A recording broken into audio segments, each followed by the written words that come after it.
Hello and welcome everyone to the Titan Gaming 10k Rainbow Six Siege tournament sponsored by Stellar's Cars. Thanks so much to those guys for making all of this possible. And before we head into the long-awaited game of Odyssey versus Frantic6, the best of 5, the big match of the weekend, we're going to have some fun. We're going to play some Michael Myers. Currently have the lobby set up here. Myself against Scorpion, Prometheus, Ergo, DV, and Cardicus. They are going to be the hiders. We're going to be playing this on Theme Park as well. The Peanut Gallery is here. We're going to have some fun casters alongside myself. If you guys want to introduce yourself here in the Discord. Hi, I'm Starlo. Causa follows me on Twitter. Hello, I'm Josh. I know Starlo. By process of elimination, you know Corzo. Guys, You I don't follow know me on the other Twitter. day, but I'll play the rank game with Corsa. You're on the enemy team or with him? I played against Koza. I've played against him and I've also beat him once. I saw Koza play with his black ass, so I think Okay, I'm my lead. sponsorships. Yep. I'm sponsored by Chicken Licken. I'm benched for Evo. Wait, guys, I have a solid question. No, I have a proper question. If you had to choose between biltong or pepperoni on pizza, Pepperoni. because I heard from someone that Kanye had biltong on pizza. And don't forget the bananas. Don't forget the banana and pineapple. Yo. And you wonder why I dropped this big man. Yep. Oh no. Okay, let's get into this. My man thought Spider-Man was a horror movie.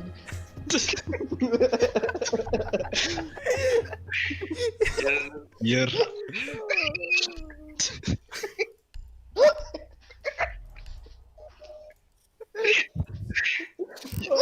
You! Don't forget to That say is about this. Yo, this is wrong. Yo. I can set up the screen now. Someone just go the- tell the- Looks like colorblind mode, bro. Yeah, That was but, like...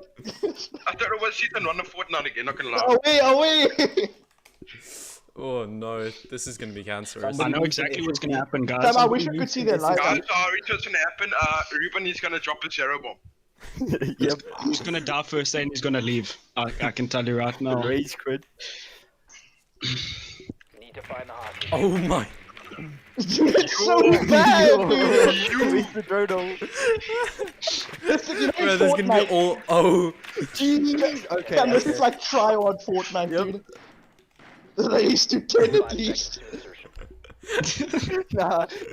Yo, nice sweating, bro. Zero. Hold on, why do you have Kanye, no. VSync on? Why do you have VSync on? Why not? Kanye 0. Are you dumb, stupid, or dumb? Huh? What did you just say? Yo, he's cheating, guys. You saw it your first ban him. But I'm telling you right now, dude, there's definitely gonna be guys in battle and you're not gonna kill them, dude. Nah, put it on 0. Put it on 0. Bro, it's so dark, dude! And that's what Anything. I'm gonna run past someone. It's so dark! That's the point. Oh, yeah, guys, just Okay, in the Kanye corner. diffused, just running around the map looking for There's a some guy there, players. there's a guy there, there's a guy there. Wait, Oh, no, wait, wait. Like you Behind can't you, see. behind you again. Nah, Yo, get you're right. nah, man, Oh, Don't you're start right. with this. You're Don't right. start with this. Don't start with this. Say. On the map. Oh, sorry. Can listen to me? He's 100% on this map. Oh, I can thought- guarantee No, above you you. that. Kanye above you. Use your Sorry. hammer. Use your hammer. He's literally there. Oh my Wait, goodness. I know the parkour. I know the parkour. I know the He's gonna parkour. jump off. He's Get gonna him, jump get off. Get him. Oh! He misses the hammer. Yes, pop Right, yeah. Oryx, that's hacks, dude. That's Just pop hacks. on there. Straight axe. That's Bro, bro, okay. cut him off. Is Off. that someone? Someone's gonna kill you by mistake, I swear. Where's the door? What am I think- missing? Fam, you've got 2 minutes and you've barely caught You one. should have made it 10 minutes. You Yeah. really should have made it 10 Grab minutes. the hostage, dude. Cheat. Cheat, motherfucker, cheat. No, pick up the hostage and just sit in a corner. Just sit in a corner and wait for them. Drop the hostage. I can tell you this. Oh, that was someone? He gets one. Kanye That was has one someone? kill on the board. Fam, I couldn't even see him. That I was just hard saw to the spot. white outlines. Okay, then if you know the shape, we did 3 and 4, eh? I don't know if you know this, but that's Bob Wire. Dude, check lockers. Yeah, 100%. lockers, There's one definitely dude. lockers. There's Ruben in the definitely corner. one right Ruben here, in dude. the corner. No. Why is he Check there? gong, check gong, check Gong, gong, check gong. Chick gong. Hit the gong, hit the gong. Maybe they'll come. Hit the gong. Maybe they'll show up. Does it actually work? It makes a cool sound. You do it with your hammer, it makes a sound, eh? Really? You do it with your hammer. Legit. It makes a bigger sound. No, it doesn't. Disappointment. Check the road, if you check the road. I can assure you guys, there's probably 2 people that have been in like the directly in front Bro, why of is them that we haven't this seen. room so like light? Because Do you there's know what lights in the lights room. Okay, dude, you wanna be smart with me, bro. Arachnophobia all don't these lie, bro. He's in the corner. I swear I saw someone. I Knife it, swear. Oh. On top of the fireplace, right? Is that not a body? Stage 4. Look in the corner, look to your right corner, in that room. Fam, I swear that we can't play with brightness too low, fam. It's so No, hard. we can't. Are you mad? Oh, I thought that was. You thought it was the another body. one. It's impossible, dude. There's one in break room, 100%. Where are dude. they hiding? No cap. Bruh, One's in I break swear. room. Check behind the fridge. Check behind the fridge. Fridge. Is that? Fridge. Not there. Fridge. Check the fridge. Check by the fridge, bro. I swear he's there. Knife Oh, it. the Good delay knife it, is good knife it. mental. There's Hey, bro, just nothing, start bro. throwing nades. You have 2, so you might as well use them. You You're really gonna have should to have made just this grab 10 the minutes. hostage, yeah. Just grab the hostage and go, bro. Rehost, because Kanye messes up everything. Lol. I'm hearing the Yesterday with the hostage's footsteps bands. and I'm just getting paranoid. Yesterday with the bands. Don't you today think- with the Tell time. Ugo to shut up.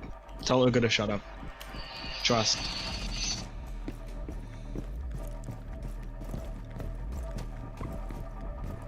There's someone here. I Where are they? can't whip out my hammer when I'm carrying the hostage. Kanye, cause what's it? Cause you have to change it, say Ruben's getting banned. Please. Please just say Ruben's getting banned. Rehost. Yo. Yo, Even in a that's show the match, we're working having bolt on a Rios pizza. down. Yesterday. But the stream's delayed is so much. Jeez. Yeah, it's like 10 It's minutes. only started with round 1 now. I already anyway, made the lobby. Oh, I didn't change the setting. Kanye, I don't know if you answered. I asked about Boltong. What did you on ask pizza. about Biltong? Like, is it 1 to 10? How many? Is it your favorite? Is Biltong your favorite thing on pizza? Kanye, I think No, this is why you're a pineapple. caster. Okay, he's one of those that eats Couldn't pineapple on pizza. even kill 4 people, dude. Yo. What, Yukon Ace? Never mind. Yeah. Can't even make the settings properly. Yo.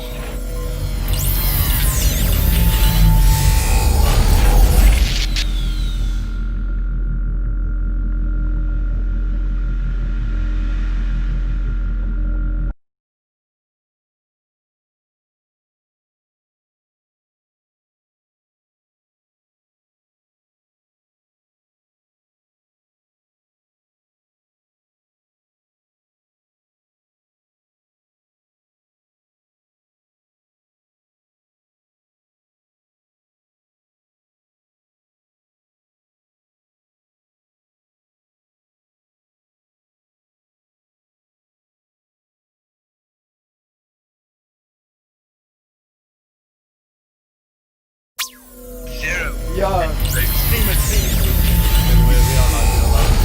I'm pretty sure there's a beef jerky keychain. You might as well use it because of your favorite Biltong on pizza. It's so bad, dude. Dude, It it's looks even like we're worse on playing- Discord, dude, I'm telling you. Yeah, definitely because it compares. It looks like he's playing on a laptop with like low power. Feels like he's playing on my PC. I'm getting low frames on this. Wait, can your Only PC my run PC? Siege? Oh, And look at that aim. what is happening? Oh, sis. Kanye, I aim. think Oh, sis. top 10 aimers 2020, number 1. Kanye D, please. I Just ain't using a kidding. 1v20 situation. He gets 2 kills for himself. He's in a 1v3. He gets left on And- 3 HP. Wait, What shit, did he do and- next? And he takes the L. Misses these shots, but he gets the kill eventually. Kind of diffused on the way to throw this, kind of like G2. Match. No, shots fired. That Loki hit different. I was not a bit 3 HP in a dream. but back in the day I played against Intera and I beat him.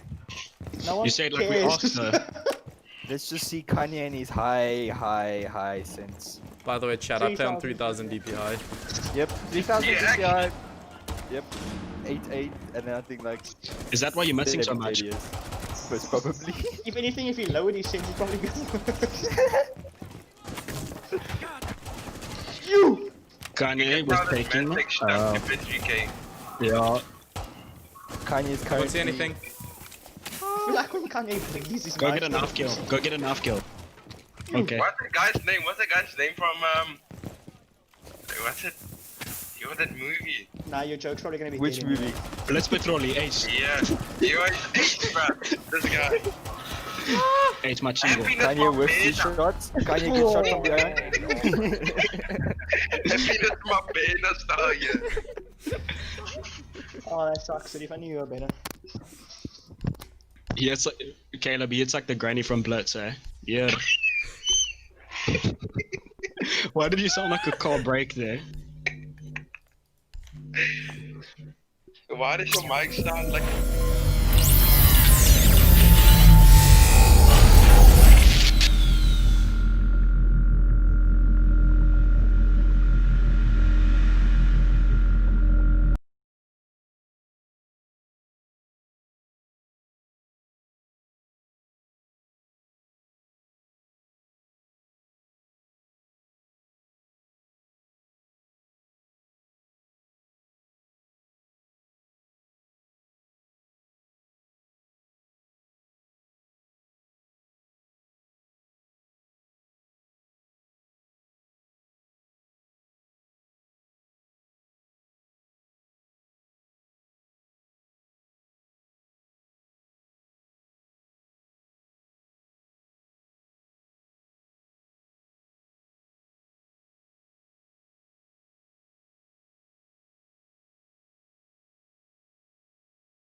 Oh.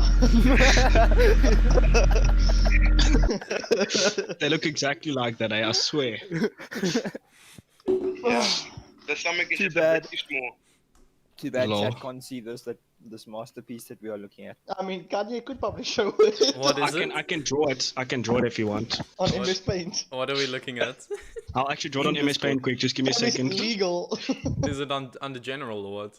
No, it's under Pixel Pix and Vids. Vids. That's Image Urga and Scorpion in the corner there. Wait, did you walk past them? No, they think they're cool now because they didn't get found. Hold up, let me see this shit.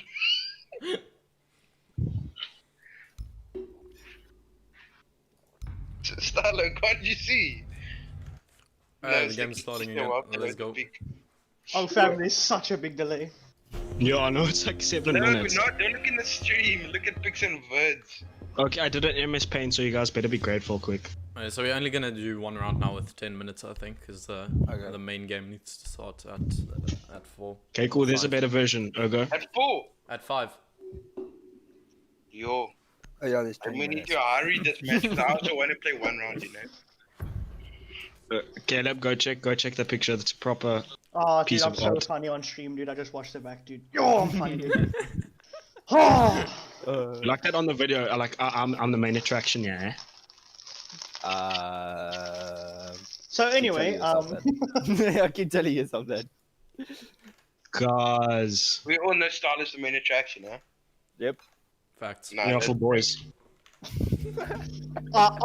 what? Anyway, the weather's nice. Yeah, it is. no, it's not. It's raining. No, it's not raining now. Oh, it was raining. My bad. Needs glasses. You think you're funny? You fucking with pizza, eh? Yes, the day. Oh, I'm all Let's good. not worry about the weather. Let's carry on roasting Kanye. You ain't- Okay, you I'm see your- you see pretty your sure it's a biltong? hate crime. Was it chili sticks biltong? Sure. Nah, it was like sliced, like the big thing sliced. Yeah. Thing. Yeah. I'm pretty sure that's a hate crime, eh? That's abuse to pizza. Yes, it is. It really I'd is. say to the bull, but You okay. got someone Baldi police here. Yeah. Bullets patrolly on the way. All you need to do is go look in pics and videos in the general chat and you'll find the police there. You must see this video, eh? That's one guy says if you order a filet of fish from McDonald's, Baldi police here. You are funny. You know, that was a bad one anyway. Yeah. Dude, I'm telling you right now. They're they gonna be at just the same. put- Oryx is gonna be the same spot. Yeah. I'm just saying. He's gonna be in that corner. Check break room. I'm telling you right now, it's gonna be behind the fridge. Dude. You're racist. You think you're not gonna see them because they're dark. Jeez. Okay, who said that? Bro, Who whoever takes said that? Castle has a massive That was advantage. me. You. Jeez. Because in I think recruits they wear spec ops suits. So Yeah, that's why. Oh, this hatch is open. That's a bit Yeah, I can tell Oryx you- is gonna come. Oryx is gonna rotate through there. I can tell you right Check now they're behind gonna the be running train, around. Chris, it's gonna jump up, dude. You know what I would do if I saw you running at me as Oryx? I would just jump up the hatch, dude. Yep, I would do that as well. Hi, I'm my 100% name's a sure there's gonna be Valkan. one involved. There's gonna Hi, be my one name's involved. Kate. I like gonna to play be one involved. Fortnite and Papega. Omega. Check lockers. Hi, my There's name's no- Josh. I like to play Where Siege and Papega. Fuck You got him? Some- You got him? Where? Someone's in Oh, the you he's saw in him? there. Yes! Yes, that's the Oryx. That's a And big it's one. Luna and it's Oh, I saw Ruben. someone. I saw someone. That's why you eat him. Bad. Because he's bad. He's bad. This one? Hey! Knife him, just knife him, knife him. No, no, Yeah. no, Oh, he's You gotta not be like able me.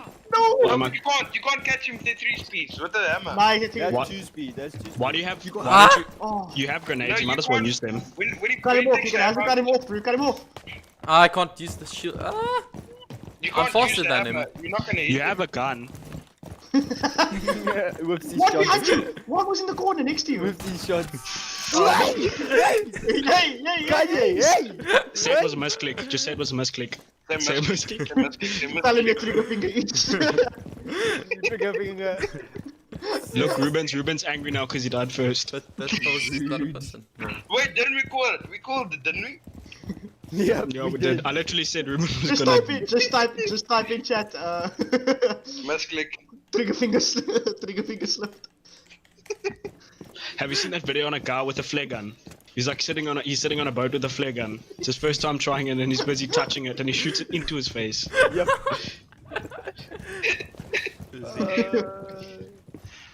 Can't see Happiness, anything my going on. pain, I saw you. That was so bad. And Ace Machingo, bro. The Falcon. You know, you Have you- haven't you know- checked- you know you Not haven't once checked have you checked initiation. initiation. Not once. Yeah, you haven't checked initiation Or or cash. once. Yeah, Or or cash, cash, dude. yes. Oh wait, you got 2, lol. Oh, they know. Uh, Oh, was it a person? No, it's not. It's the hostage. Oh. No, there was one to the left. Check the back behind you. Yeah. Check that. Oh. Tell Urgot, is Urgot still alive? Tell him that you give him escape from Tarkov if he lets you kill him. Tell them in chat you'll buy them a pizza if they reveal their location. No, I would say no, I'm not What buying I it. would do, This no. song. Make sure there's Yeah, I'm biltong gonna on do- it, eh? Yankee Always. with no broom. Make sure there's bucket. Sam, I'm telling you right now, I'm gonna do a Madden this when I'm a thingy. Bro, I don't know. I don't know what's worse. We are the like Stalo. We're the best like commentators besides from Kanye, eh? But then we're also the best players. So I don't know what's gonna happen. Damn, bro. Are we just And gonna we- listen and to we're the Ruben best- screech? And we're the best bench sitters. No, I'm Sam, not. I Hey, saw him I'm not just- standing still. I still they're not in the same hiding spot. Where are I these can guys? tell you right now. They're Mark running Mars, around you in have to stand 100%. still till he finds you. Then you have Yeah, to. I feel like I'm yeah, sure there's one bottom okay. Like, I'm Stalo. 100% sure. Stalo, I can call it Ruben. Aaron. Did you check barrel? Yeah. He came Okay. through barrel, but somebody could have rotated. Wow, dude, they're using cams. Caleb. Huh? I can assure you when Ruben gets when he sees someone who's gonna be like smoked and roll my doggies, Papega, dude. Bruh. That was a bad joke. Fireplace. Smoked and roll my doggies.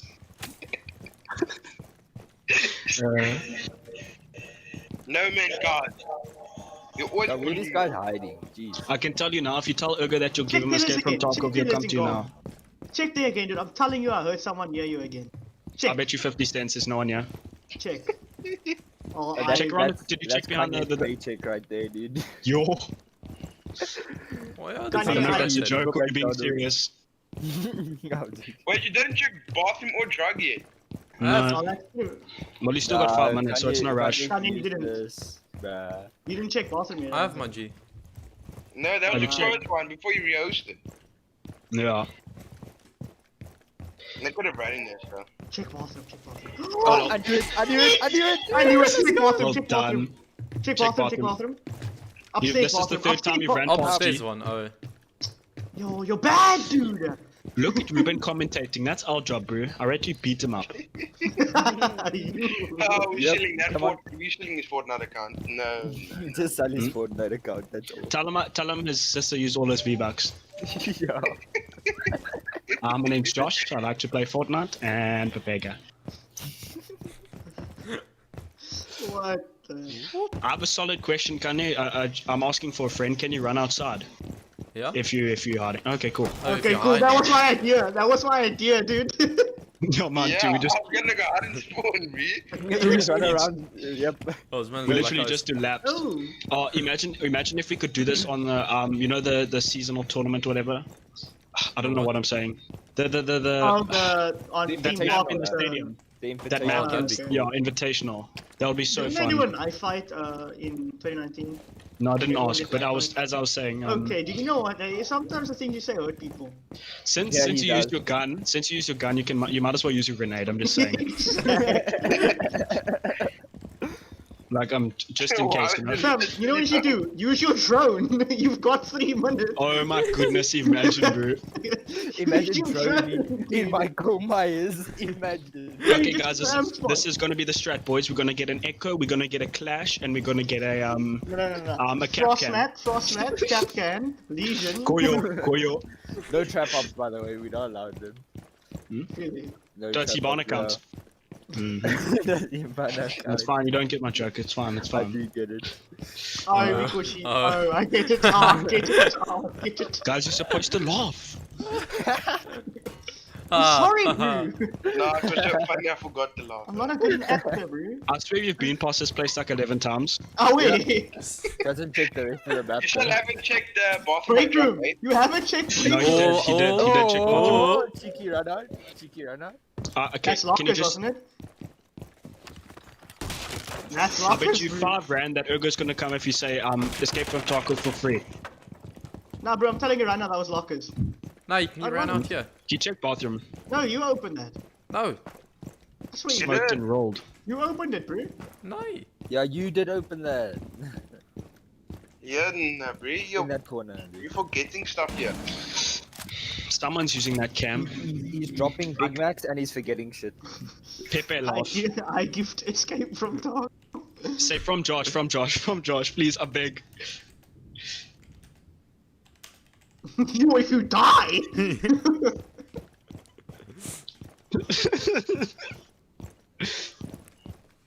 Okay, now if he gets mad, just say that I was banned. You can't know me. Yeah, cap a container, bro. You kept Ken, am I right, guys? I'm in control of this. He's in control. I'm in control of this. Right. Oh, yes. Knife fight. Where's the Wait, last who's man? last one? Who's last one? Just say it's enough, eh? Knife fight. I hear. You might as well just use your gun since you used it already. I'm just saying. Who? Oh, you might not. Unlucky. Oh, You know you can use Nice your knife, try. eh? You can use your normal knife, eh? Yeah. Oh, damn it. For that, Okay, cool, for we- the 1v1. Oh, That was okay, fun. went to 1v1 once again. Yeah. Alright, we done. Yeah, I thought so. Yo, we doing a swapperoo or what?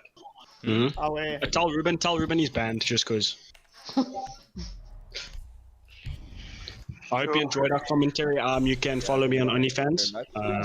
You can follow me on YouTube, obzy_RSA. Guys, you can follow me on Facebook Gaming. Yeah, if you want to add me on Siege, it's African Snake 101. Yeah. You can add me on Mixer. Oh, wait. You can add me on BBM. I'll give you my pin if you just ask. What's your Telegram code, bro? What's your Telegram code? Yeah, redirect. If you want, you can just fax Snapchat me. Master69, eh? Just saying. Bro, my default browser is Yahoo. Don't screw with me, bro. Just Okay, saying. cool. So are we swapping across, eh? Now we're done. Cheers, chat. really? We're gonna be back at probably 4:10 for the main game. So if you guys want to watch. 25, bro. What do you mean? I mean 5:10. I'm sorry. I'm I absolutely. didn't even get to. Yo. I see how This you guy. are, bro. Guys, we literally just got played. Yeah, we got played. No, we didn't. I'll be sending my paycheck. Thank you very much. Now I feel like Everybody Ruben. else as well. Alright, stop being cringy. End the stream already. Alright, so thank you guys for watching. We're gonna be back at I believe 5:10, the main game of Odyssey between Frantic6. Gonna be a pretty good one. And for the meantime, cheers, boys.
Hello and welcome everyone to the Titan Gaming Rainbow Six Siege Tournament Grand Finals. This is it. This is what the 2 weekends of absolute pure gaming is going to conclude to. Patchy, any words from you? Yeah. I mean, gee, it's so much more than just pure gaming. We've seen some insanity going on across the tournament. Some pretty sort of okay stuff, and then some pretty insane stuff. And yesterday, especially, we saw some crazy stuff happening on a number of fronts. We saw, one team just 3 matches in a row the whole across the day, just losing and coming back and winning and all this crazy stuff. So yeah, we saw some intense stuff yesterday, and I'm expecting that we're going to see some intense stuff here today, because we're going into the finals and it's a best of 5. And well, it's going to be an interesting one, to say the absolute least. Now, just to remind you guys as to what's going on, of course, the winners of the upper bracket get the first point, just for the advantage. That's how the whole system works. And so they're going to be playing off with that score from the get-go. So just keep that in mind if you're maybe a little bit confused about the points and all that good stuff. And then otherwise, across from that, of course, we just have to start out the whole stream by shouting out the sponsor of the Titan Rainbow Six tournament, which is, of course, selluscars.co.za. So if you're looking to sell your cars for cash, quick and safe, then selluscars.co.za is the way to do that. And you can see that on your screen. It should be floating around somewhere. So yeah, with that being said, I'm really keen to get into it. Yeah, so the bracket is currently on the screen if you guys want to look at that, or on the titangaming.co.za website. I write an esports blog over there. You can check that out if we have some a quick break during the stream. But let's head straight on into it without further ado.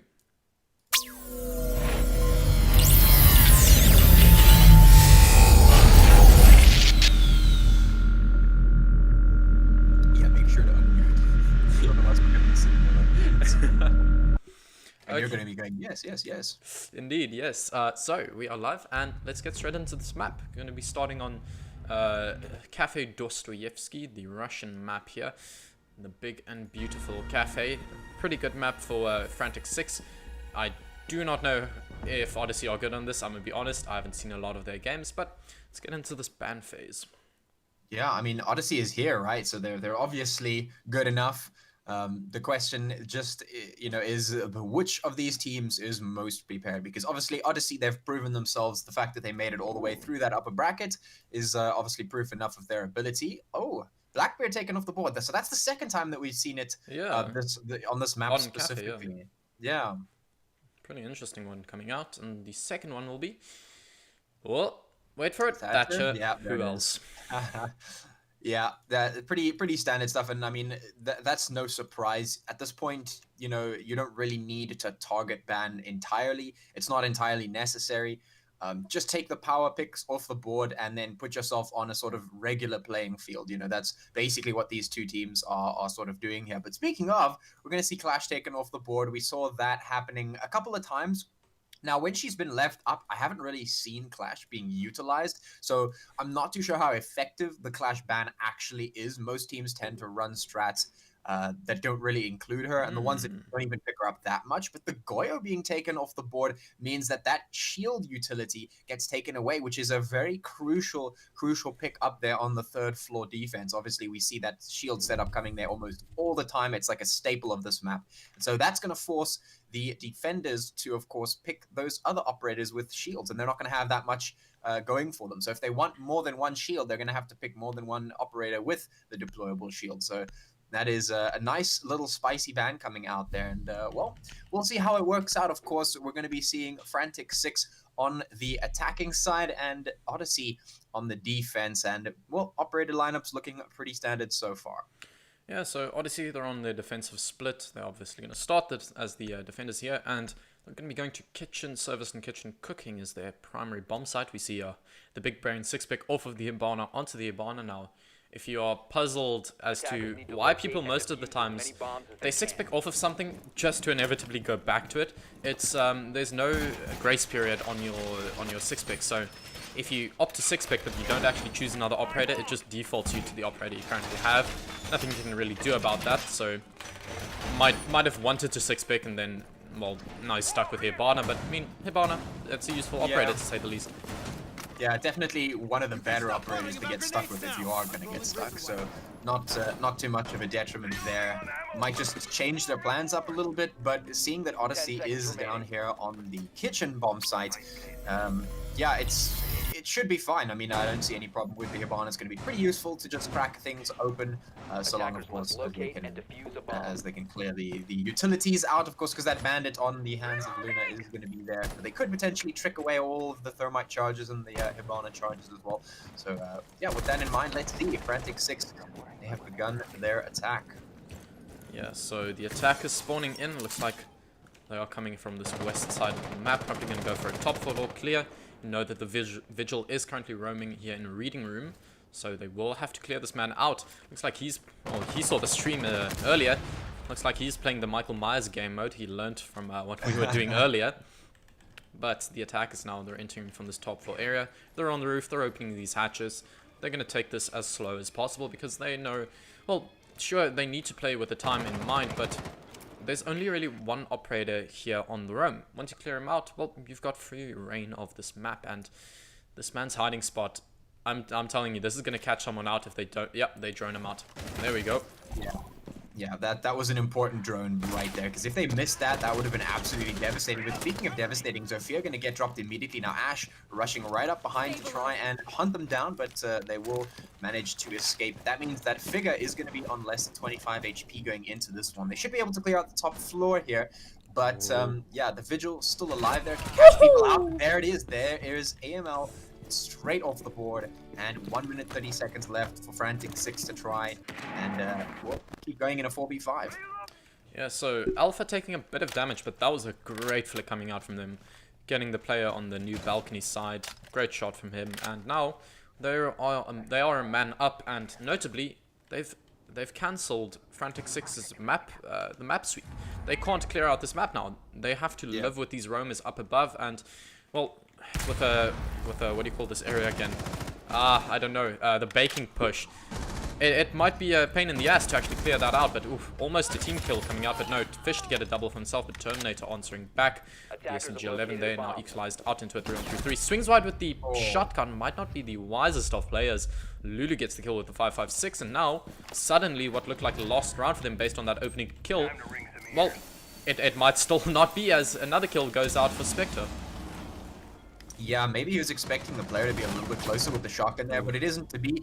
Alpha going to be taking some hits through the floor, and that's going to mean that he is down, and well, now it's only Spectre who is the only one who can stop this defuser from going down. He just can't get the angle, but the nitro cell going it's shot out. Oh, that was clean and crisp shooting. They managed to cover that defuser. It gets planted, and now he will be taken out from the other side. Frantic6 will take round 1. Yeah, I don't know if that was Frantic6 just in the middle of the round saying, no, we're not going to lose this, boys, let's start playing, or whether they just won the gunfights. Like, based on that opening kill, they should not have won that. That opening kill lost them the map control, the top floor roam presence. They just weren't able to clear out the roamers, and somehow, with just a single push into one part of the map, they still won it out. Even with vertical play coming out from the Vigil, they just challenged it and they won. They injured the Vigil. Yeah.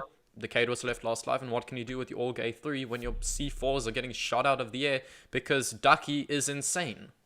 Yeah, I mean, I was actually going to say earlier on in this round, I was going to say that, you know, Frantic6 cannot rely on the sort of you know, clutch meister plays that we were seeing yesterday. But it just seems like it's the clutch plays that are coming out and actually winning them all the fights that they need to win. That Nitrocell being shot out, that's a hero player right there. And it's round 1 that we see that coming out from Frantic6. But it's those small things, once again, that we were seeing yesterday. It's the small things that are working out for Frantic6. A round they should have lost.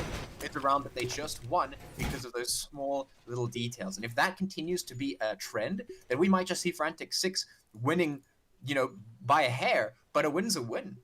So Odyssey right now have to really, really push to be able to take this one. They cannot let Frantic6 get those little things. They need to make sure they play their game clinically. Because if they play their game clinically, if they make sure they're covering all their bases, then it's going to be more difficult for Frantic6 to get those small little clutch details going. Yeah, Frantic6, we talk constantly about how they're the team that do things well clinically, as you say. And what's the one counter to a team that plays like that is, well, do it yourself. sure, they're gonna play the perfect game, but when you are doing your best and, well, just countering that in every way possible, you might just be able to counter it. Sure, they are one of the titans in SA, but, well, Odyssey, they are the Spartans of SA.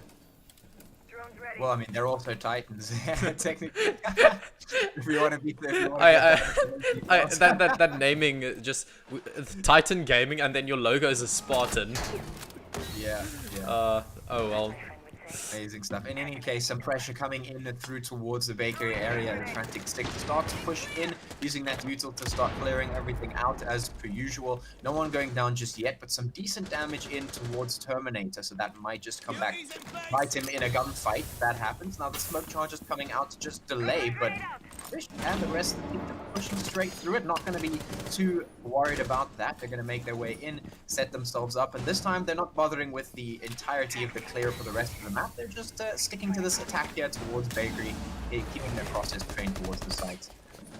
Yeah, so the main wall here into the service area has been opened. Now this is a pretty big angle being held, and Fish, he's going to swing it. Does a tiny bit of damage onto Terminator actually, but is it enough? They still need to push onto the site, and that's Fish with an opener. Figure with an opener. With that F90, the gun on the gridlock gets the opener onto the Jaeger, losing that 416C carbine on the defensive side, and now suddenly they're feeling a lot of pressure, but Alpha, the one thing that can alleviate that pressure if he pulls off this flank. Yeah, they have the disadvantage in terms of man count, but with 1 minute 15 on the clock, if they can hold on to this as long as possible, it might be doable. Luna going to take out Fish, which is a great way to keep a hold of it. Alpha going to take down Ducky, and now there's 3 players for Frantic6 to try and continue this attack, and it might not be possible. 1 minute on the clock, they've got to get something done. Yeah, they had the very big lead here early on into the round, but like we were saying earlier, the roamers are the big deal. Alpha's gotten a kill for himself now and Terminator on site, but AML to equalize things out. Looks like no matter how many errors Frantic6 are making, they just seem to win it out somehow. They didn't even clear out the roamers. Alpha was left to just wreak havoc on these players up above, and somehow still Frantic6, they pull it back. They now have the HP advantage. They're trying to push onto the site, and they might just be able to execute it here. Yeah, once again, it's these small things that Frantic6 keep managing to do, and despite, you know, like you say, maybe not doing some of the due diligence that we would expect, they still manage to somehow be able to win them out, and that actually makes me think that potentially Frantic6 could have quite a bit of potential to them, but, you know, untapped potential, should I say. How did they win that? By all accounts, they shouldn't have. They didn't. There was a player holding the vertical. There were 2 on site, one with the C4 each. I don't know if it was the smoke or the bandit. Either way, he had either smoke canisters or a C4. So utility to delay the push. You had vertical play. You didn't have a lot of map control. You were low on the clock, and somehow they just swing angles and they win it. Now they're 2-0 up on 2 rounds where they, like you said, didn't do their due diligence, but they're still winning. I don't know what to say about it. I'm boozled. Like, what do you call that? I'm just frazzled. Yeah, I mean, there's nothing else to say about that, really. I think it really just comes back to, I think Frantic6 have a lot of potential that is untapped. I think they could be a whole lot better than they are right now. If they continue to work, they'll probably get closer and closer to what I sort of envision that they can be. But I think it's that sort of untapped potential that's sort of shining through in the areas, because, yeah, sure, maybe they're not doing certain things, maybe they're not doing certain clears that they might need to do, that we might expect them to have to do, but they're still somehow winning. And maybe it's just like these little peaks from the you know, each individual player, and then from the team as a whole, these just little peaks over the top of, you know, that untapped potential just shining through. And I think that potentially if they continue to work, they might be able to unlock more and more of that and become even stronger as a team, which is quite an interesting thing. So I'm going to keep my eye on this team going forward into the next few tournaments, wherever those might be. Because, yeah, I think that's definitely something to keep an eye on right now. And that's pretty much the only thing that they're relying on, this sort of natural talent, spurring through, spur of the moment kind of stuff that's winning them the round. It's not the, you know, the cool calculation that we were seeing earlier. That's, you know, all well and good. But it's the little things that just make it over the top, and that's what really is, you know, pushing them out ahead right now. See, then I have a question for you.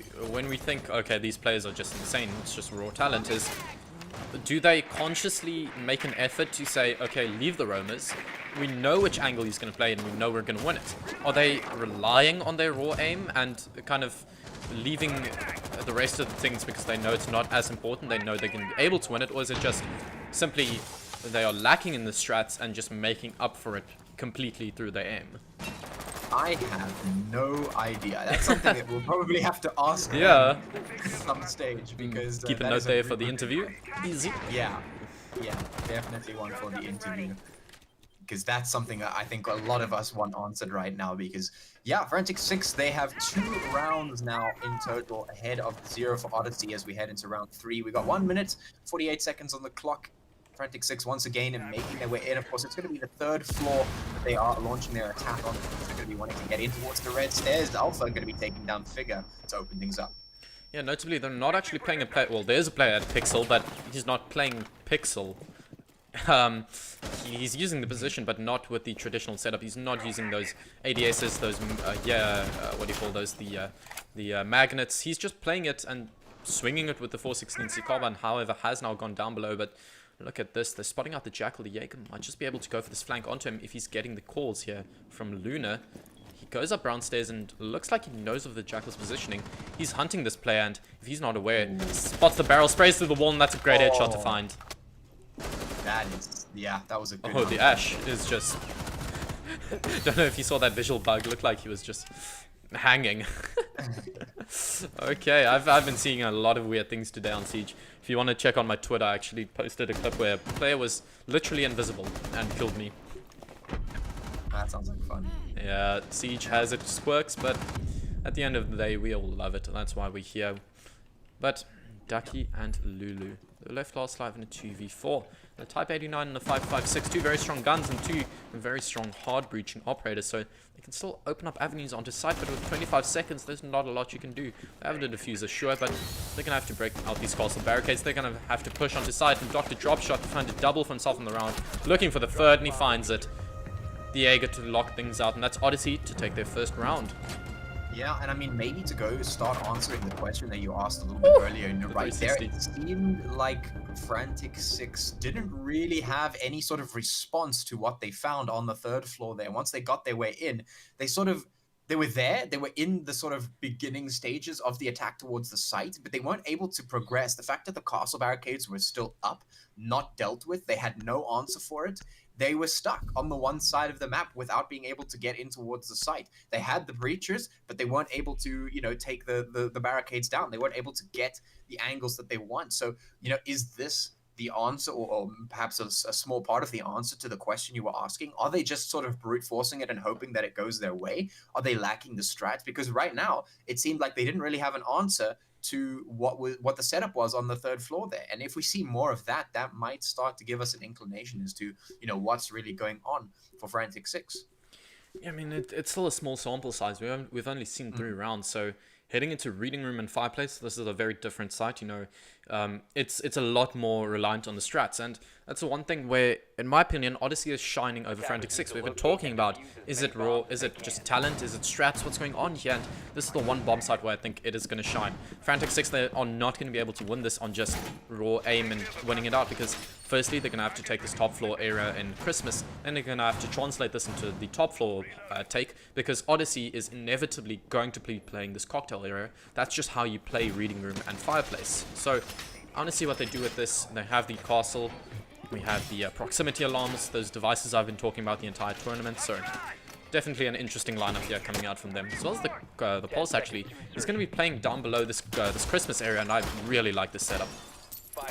Yeah, definitely one of those ones that can come in quite handy. You could play below. We've seen it happen a number of times where the Pulse plays below and gets a nice clutch play out there. The Nitrous cells, you know, coming in handy, being able to just make sure that you can stop them. It's sort of like a echo by proxy in a sense. You know, you can like spot out the defuse planter through the walls, through the floors, and then take them out with the Nitrates, or just, you know, spam through the floor to take them out. So yeah, just another way to sort of answer back in terms of if that is banned, but I'm not too sure if the Echo was even banned this time around. Yeah, it wasn't. It was in play the previous round. Yeah. Oh, the early engagement's going to come here, and Figure takes a bit of damage there, but There's still a few operators that can back him up, and the strat, I was going to talk about this, this was literally featured on a Reaper_EN video. They're pulling it off perfectly. This is quite literally a textbook strat, and Alpha, he's going to get the opener, however, answered back by Figure, so just a tad bit of that strat falling apart now. Obviously, this is a strat that relies very heavily on having all of your pieces on the board for the strat, but the Pulse here is going to be spotting out that Jackal, not yet actually, has a 15-meter radius on that cardiac sensor, finally spotting out that heartbeat of the Jackal there, so they now at least know where these players are going to be pushing from, and they know Christmas is going to be a big point of contention. But the one thing I was talking about is the Pulse here. You can see for this entire floor up above him into Christmas. If they enter in here, they are going to die, and die they just might. That's the IQ. Almost off of the board, taking somehow no damage. That was close, but just by the skin of her teeth surviving that one, the Pulse not able to land the nitrous, which is going to be relatively detrimental if they don't end up on the good side of this round. We've got 1 minute 13 seconds left on the clock, 3v3, so 3 players now on both sides. But Frantic6 need to find the heads or find a spot to get that defuser down, and this is the beginning, and he doesn't win the fight. Somehow whiffs those shots, but that is just unfortunate right there. Yeah, that's not good to see. I mean, you all know when you're in prone position, your aim is a bit altered, so I think he just wasn't ready for his sensitivity there. But now Luna and Terminator left on the board. You've got that Pulse with that cardiac sensor. He can see the IQ, but the IQ can see him. It's a weird dichotomy here of both of these players with their gadgets are able to spot each other out, but then eventually it's the Pulse, to take it with that UMP. Now Lulu and Figure, they are both on quite low HP. Yeah. Yeah, it's going to make things a lot easier with 25 seconds. Terminator and Luna the only ones to hold on here, but like you said, Lulu and Figure very low on HP. This could be the end. Terminator takes down one, finds the second, but isn't able to take him down. But with Figure on solo HP, it's not going to be very long for the world. Odyssey will take round 4. And that's exactly what I was saying. What I saw here from Frantic6 is they pushed initially, they went for an aggressive fight. They saw, okay, it didn't go well, they spotted us out, we need to regroup. They went from, Christmas side, and sure, they pushed in, they got a bit of an advantage, but they just lost it out because they took a lot of time, and as well, they didn't play it effectively, if you want to say it that way, is Odyssey, they are playing some great strats, quite literally textbook strats here. Like I was saying, this was literally featured on a Reaper_EN video, one of the biggest Siege strat creators on YouTube, so I really respect the strats coming out here from the boys, and I don't know if it's going to be enough, though, to beat out Frantic6, because Frantic6, it's not just their talent, which, sure, their talent is shining at the moment, but they can also strat heavily. We've seen this from these guys, and that's what I want to see them do, because obviously this is a best of 5. They have the 1 map disadvantage, because Odyssey, they come through the upper bracket. They don't have the advantage. They're already 1 map down. If they win Cafe here, that means Odyssey are going to be 2-0 in the series. So they need to start shining here on Cafe.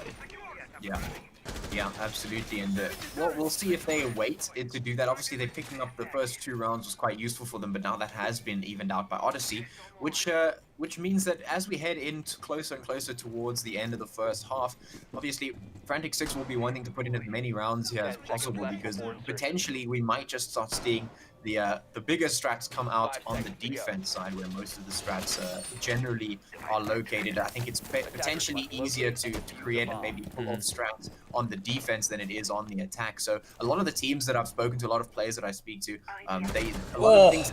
Oh, gee. Okay, that's extremely aggressive. That's cheeky.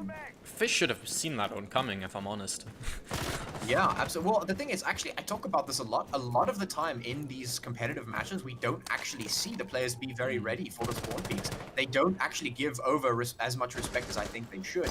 And that leaves the spawn peaks to be quite a strong strat to pull off against teams, and especially in situations like this. So, yeah, a nice cheeky peek coming out there from Terminator, but... yeah, I can't even remember what I was saying. I was cut off so abruptly. You were saying something about strats being easier for defense. Yeah, so the strats are maybe a little bit easier to create for the defense. I'll think about the line of thoughts that I was going to back sometime. Yeah, so Dr. Dropshot looks like he might have as well gone for a very aggressive peek from the top Christmas area, and he finds one for himself. Now it's only Hibana, the Ash, and the Thermite left alive. Very reliable and efficient operators. They all have a lot of utility for their own, but a minute 40 on the clock. They are so far down in this round. Terminator's taken a lot of damage, but Ash as well has taken a lot of damage, and there are 2 men down. This is not looking good for Frantic6. Yeah. So, in a 3v5 situation with 1 minute 30 on the clock, you've got to do quite a bit of work to get yourself back into. And actually, what I was about to say before we were cut off by the nice spawn peek there from Terminator was that a lot of teams don't actually really put that much effort, or at least not as much effort into, you know, coordinating heavy attack strats and just sort of, you know, put in as much effort as it takes to put in a good amount of rounds before they move into the second half, where they want to sort of focus most of their energy and attention. That happens quite often, so it might potentially be what's going on here. Frantic6 sort of just reserving their energy for the moment, going into the second half. Oh, Dr. Dropshot going to be taking out one. Lulu and AML, the last 2 left alive. 58 seconds on the clock, and, well, this is going to look pretty difficult. Yeah, the Thermite exothermic charge does go off. He spots the clown on the left, actually, gets the kill onto the Wamai, transfers onto the Jaeger, but cannot connect with the kill. Now the Thermite trying to look for that kill, but he can't find the angle. 40 seconds on the board. A 4v1, the Nitrocell gets ripped. He has the diffuser, but with so little time on the clock, and the man advantage not on their side. Dr. Dropshot to find his 3rd on that round. And that, my friends, is Odyssey starting to claw it back after an initial 2 rounds lost to what is now, I believe, a 3-2 for them. Yeah, so finally they've put themselves in the lead for the moment, taking back what was a 0-2 now is a 3-2 in favor of Odyssey. And Frantic6, well, they're looking a little bit more uncomfortable now. They've got to put a couple more rounds before they go into the next half, because obviously, you know, you want as many rounds on the board as possible. You got to make it as easy as possible for yourself. But I don't know, Frantic6 seem to enjoy a fight, enjoy a bit of a tussle. We've seen that pretty much the entirety of yesterday. So maybe they'll just get back into the same position and win it out in the details. We'll see what happens, because both of these teams here are, well, they've proven themselves to be powerhouses. We've seen them do some insane stuff. So it is just a matter of time before we start seeing it coming out here. Yeah, and with such a long format game, we're going to be casting 4 maps. It should prove to bring us some spicy clips, some spicy plays. Post those on Twitter for a bit of clout there, if you want. I mean, I'm quite surprised no one has actually posted Ducky's play from yesterday on Twitter. I might just do that myself. I think Ducky posted it himself, actually. Oh wow, I apparently don't follow him then. Okay. yeah, he posted it on there, and I was like, and the players went wild, and the casters went wild, and the spectators went wild. Bro, you're wild. Please tell me what you're on. I need something. 5 seconds left. Well, yo, that means you don't follow me. Actually, I'm pretty sure you do follow me. Yeah, I just. Maybe you just missed it. Yeah, I'm not on Twitter that much. I'm gonna be honest. Kind of an inferior platform, but everyone else is on it, so might as well. I mean that's why you call it a platform-based social media. Like, the only real reason you're on it is because everyone else is on it. But Alpha cutting her short, getting the opener onto Ducky, the player who you are praising. Well, I might just unfollow him based on that. Why you die, my man? Yo, that's okay. A nice shot straight back by Figure into Alpha. Going to be making that a 1-for-1. 4 players on each side, and we still have 2.5 minutes left. So that's some very quick action coming out here for both of these teams. And well, now they're even once again, but the difference is Jaeger's off the board for Odyssey, but the Hibana's off the board for Frantic6, meaning, well, that bit of utility has been taken away, and that's going to make things a little bit more difficult for Frantic6. Yeah, so the attackers, they're now going to this roof area, but as well AML is entering into this red stairs area. Takes care of this castle. No, he takes care of the hatch, apparently. Okay. Yeah, helping his teammates out there. No one has a breach charge. Well, no soft breaches on the board, and that's quite a big one, because the castle barricades are in play, and now no one's going to be able to take care of those castle barricades, because Dr. Dropshot, the top fragger for the side of Odyssey, takes care of AML on the Ash. That's a pretty big one. We talk about how important hard breaches are when you lose them early on, but just as important, in my opinion, is soft breaches. Yeah, I mean, you know, being forced a thermite to use a charge on a castle barricade is just tragic. You do not want to see that happen. And the fact that the IQ doesn't have the breach charges and instead is equipped with those claymores is going to mean that the thermite has pretty much the most utility right now for Frantic6. Everything he does is crucial. So opening up these top red stairs is pretty useful. But the barricades are still here. And that's going to mean that they are funneled right into the crosshairs of Odyssey. They know exactly where these players are approaching from. You see, the one thing about being funneled is they know exactly where you're going to come from, obviously. And when you're playing a spot like Pixel, where if they come from that area, you're almost guaranteed to get that kill. It's not looking good for Frantic, but finds one kill there onto, I believe that was Luna. So equalized out just a bit, losing out those gas babes. Definitely going to help out Frantic in this push. And they're taking control of this Christmas area now, trying to push on into that freeze area. Spots out the Valkyrie, but they also need to deal with this Wamai. He's peeking onto this long angle. Connects onto the IQ and he finds the injure, gets the kill. Figure, however, answering back with that T95, the LMG. Sprays on in, trying to find Dr. Dropshot, but he is as slippery as can be, falling back every now and then. The push now coming in. Oh, hip fires him. Tries to find the second, but the UMP to lock it out. Man, I love just watching these players play at a level where they are just pre-firing and just slithering around like snakes and just shooting everything because they have, you can see the practiced nature of the things they do. Like people who look on, you know, tournaments like this and games like this and they say, you know, that's so easy, I could do that. Like think again, because that's the kind of stuff that that you don't really you don't see unless you've practiced quite a lot. And it's just really nice to look at, to be honest. Yeah, so we were talking earlier about how it's easier to make strats on the defensive side, and we've been saying Frantic6, they've been lacking on strats. So heading into their defensive split now, going to Bar and Cocktail as their primary bomb site. I want to see them pull out some insane strats. I mean, yesterday in their game versus Game of Drones, we saw them pull out some quite unique strats, especially on that bottom floor kitchen area where they played the castle at bottom brown. So definitely this team, they can bring some top tier strats. They just, well, they haven't been bringing that. But let's see if the defensive split side is going to bring a change to that. We've got the Cade, the Jaeger with my combo, the Smoke, and the Legion to deal with those initial pushes. Let's see if this does work out for them. Yeah, we will see if it works out for them. Up here on the third floor, Frantic6 get to show us if those strats will come out or not, if they can make it happen. We've seen it before. I mean, just in the past, we've described Frantic6's gameplay as clinical. So we'll see if they can do that again. We'll see if they can bring that out here, because this is the chance that they have to start bringing this back. Odyssey 4 against 2 for Frantic6. That's a 2-round lead for Odyssey. Frantic6 needs to start putting the round on the board. Otherwise, Odyssey are going to be in quite an alarming lead, and it's going to be very difficult to claw things back. Yeah, so Cafe is traditionally a defensive side of the map, but even then, a 4-2 lead in your defensive side, it's a good thing. You don't ever want to be on the back foot after a split, and having that 4-2 over Frantic6 is definitely going to boost their morales at the very least. So if they win Cafe, they are one map away from winning this outright, because like I've been saying, it's a best of 5, but Odyssey, they won through that upper bracket, so they have the 1 map advantage. That's why you currently see the blue square on Odyssey's side. They have the advantage here, and well, if they win it outright here right now, they have a lot more of an advantage over Frantic6, but the devil's in the detail. They still need to win this map. Yeah, the devil's in the details, and Frantic6's details have been pretty good lately. It has been working for them pretty nicely. We'll see if they can bring it out here, but the first frag are going to be going the way of Odyssey. Fish going to be the one to drop on the side of Frantic6, making it that much more difficult to hold on to these sites. And that's a big operator to lose so early on. The Legion, you know how his ability works. It gets exponentially better later on into the round, but AML to answer back the kill there onto Nomad. I don't believe she's placed out her air jab, so that as well is an important one to find. But Odyssey, they're already putting a lot of pressure onto the defenders, and notably Lulu is stuck in freezer because his rotate is being held here by Terminator. He can't get out of the spot.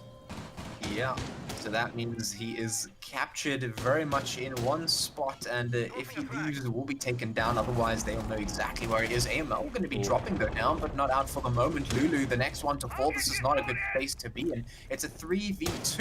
If AML can get res, maybe it's a 3v3. He is back up again. Some shots trying to hit him through the floor, but it's not going to be working just yet. 3v3, 1 minute on the clock.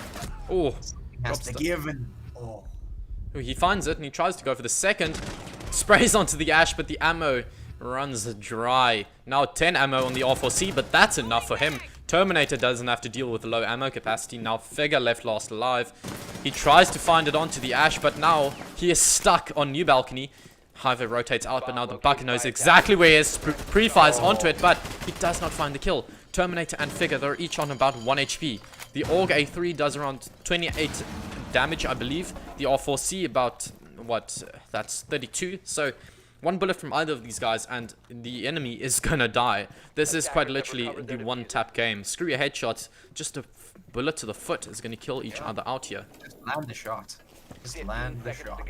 That is all that needs to happen. Defuse are going to be planted with 12 seconds. This could be the hunt that Figure needs, or the pre-fire coming out. He doesn't need a push. Oh, now Figure knows he needs to plant this diffuser, and he is very safe in this washroom area. Is the plant... He's not even going to try? Okay. That Frantic6 won that round purely off of absolute tempo luck. Yeah.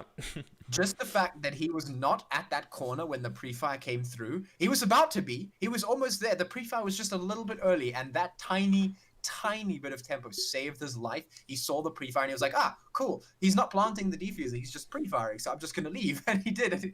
And the round gets won. So it's now 4-3. And once again, Frantic6 just... It's the smallest little things, but it works for them. Somehow they managed to make it work and claw their way closer to the equalization of the rounds and potentially maybe pulling ahead here. Yeah, so they're going to be heading to kitchen now, and, well, I saw that cost on the board. Are they going to pull out their wacky strat we saw them use yesterday against Game of Drones? I would be very excited if that is the case, because looking at the side of Odyssey, they have nothing that can deal with those castle barricades. Quite literally nothing. No nades, no breach charges, no soft breaches. Sure, you've got the Hibana and the Thermite, but that's not what you want to use against a castle.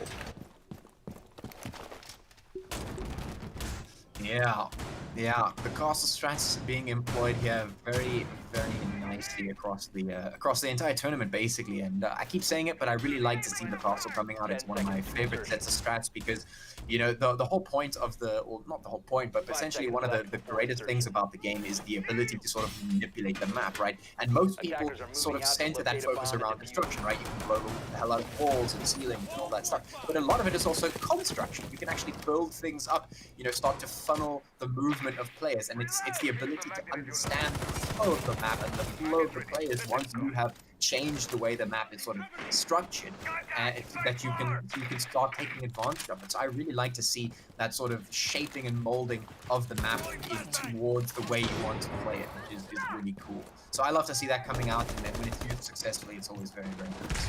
Yeah, I always like to say the setup from the defenders is in quotation marks set, because no matter what happens, you're going to play one solid defense. You're not going to play a reactionary strat like the attackers. The attackers, they need to see what the defenders are doing and then base their attack off of that. So don't know if that is going to be hindering the attackers here, but trades coming out left, right and center, but it's Odyssey to come out on top.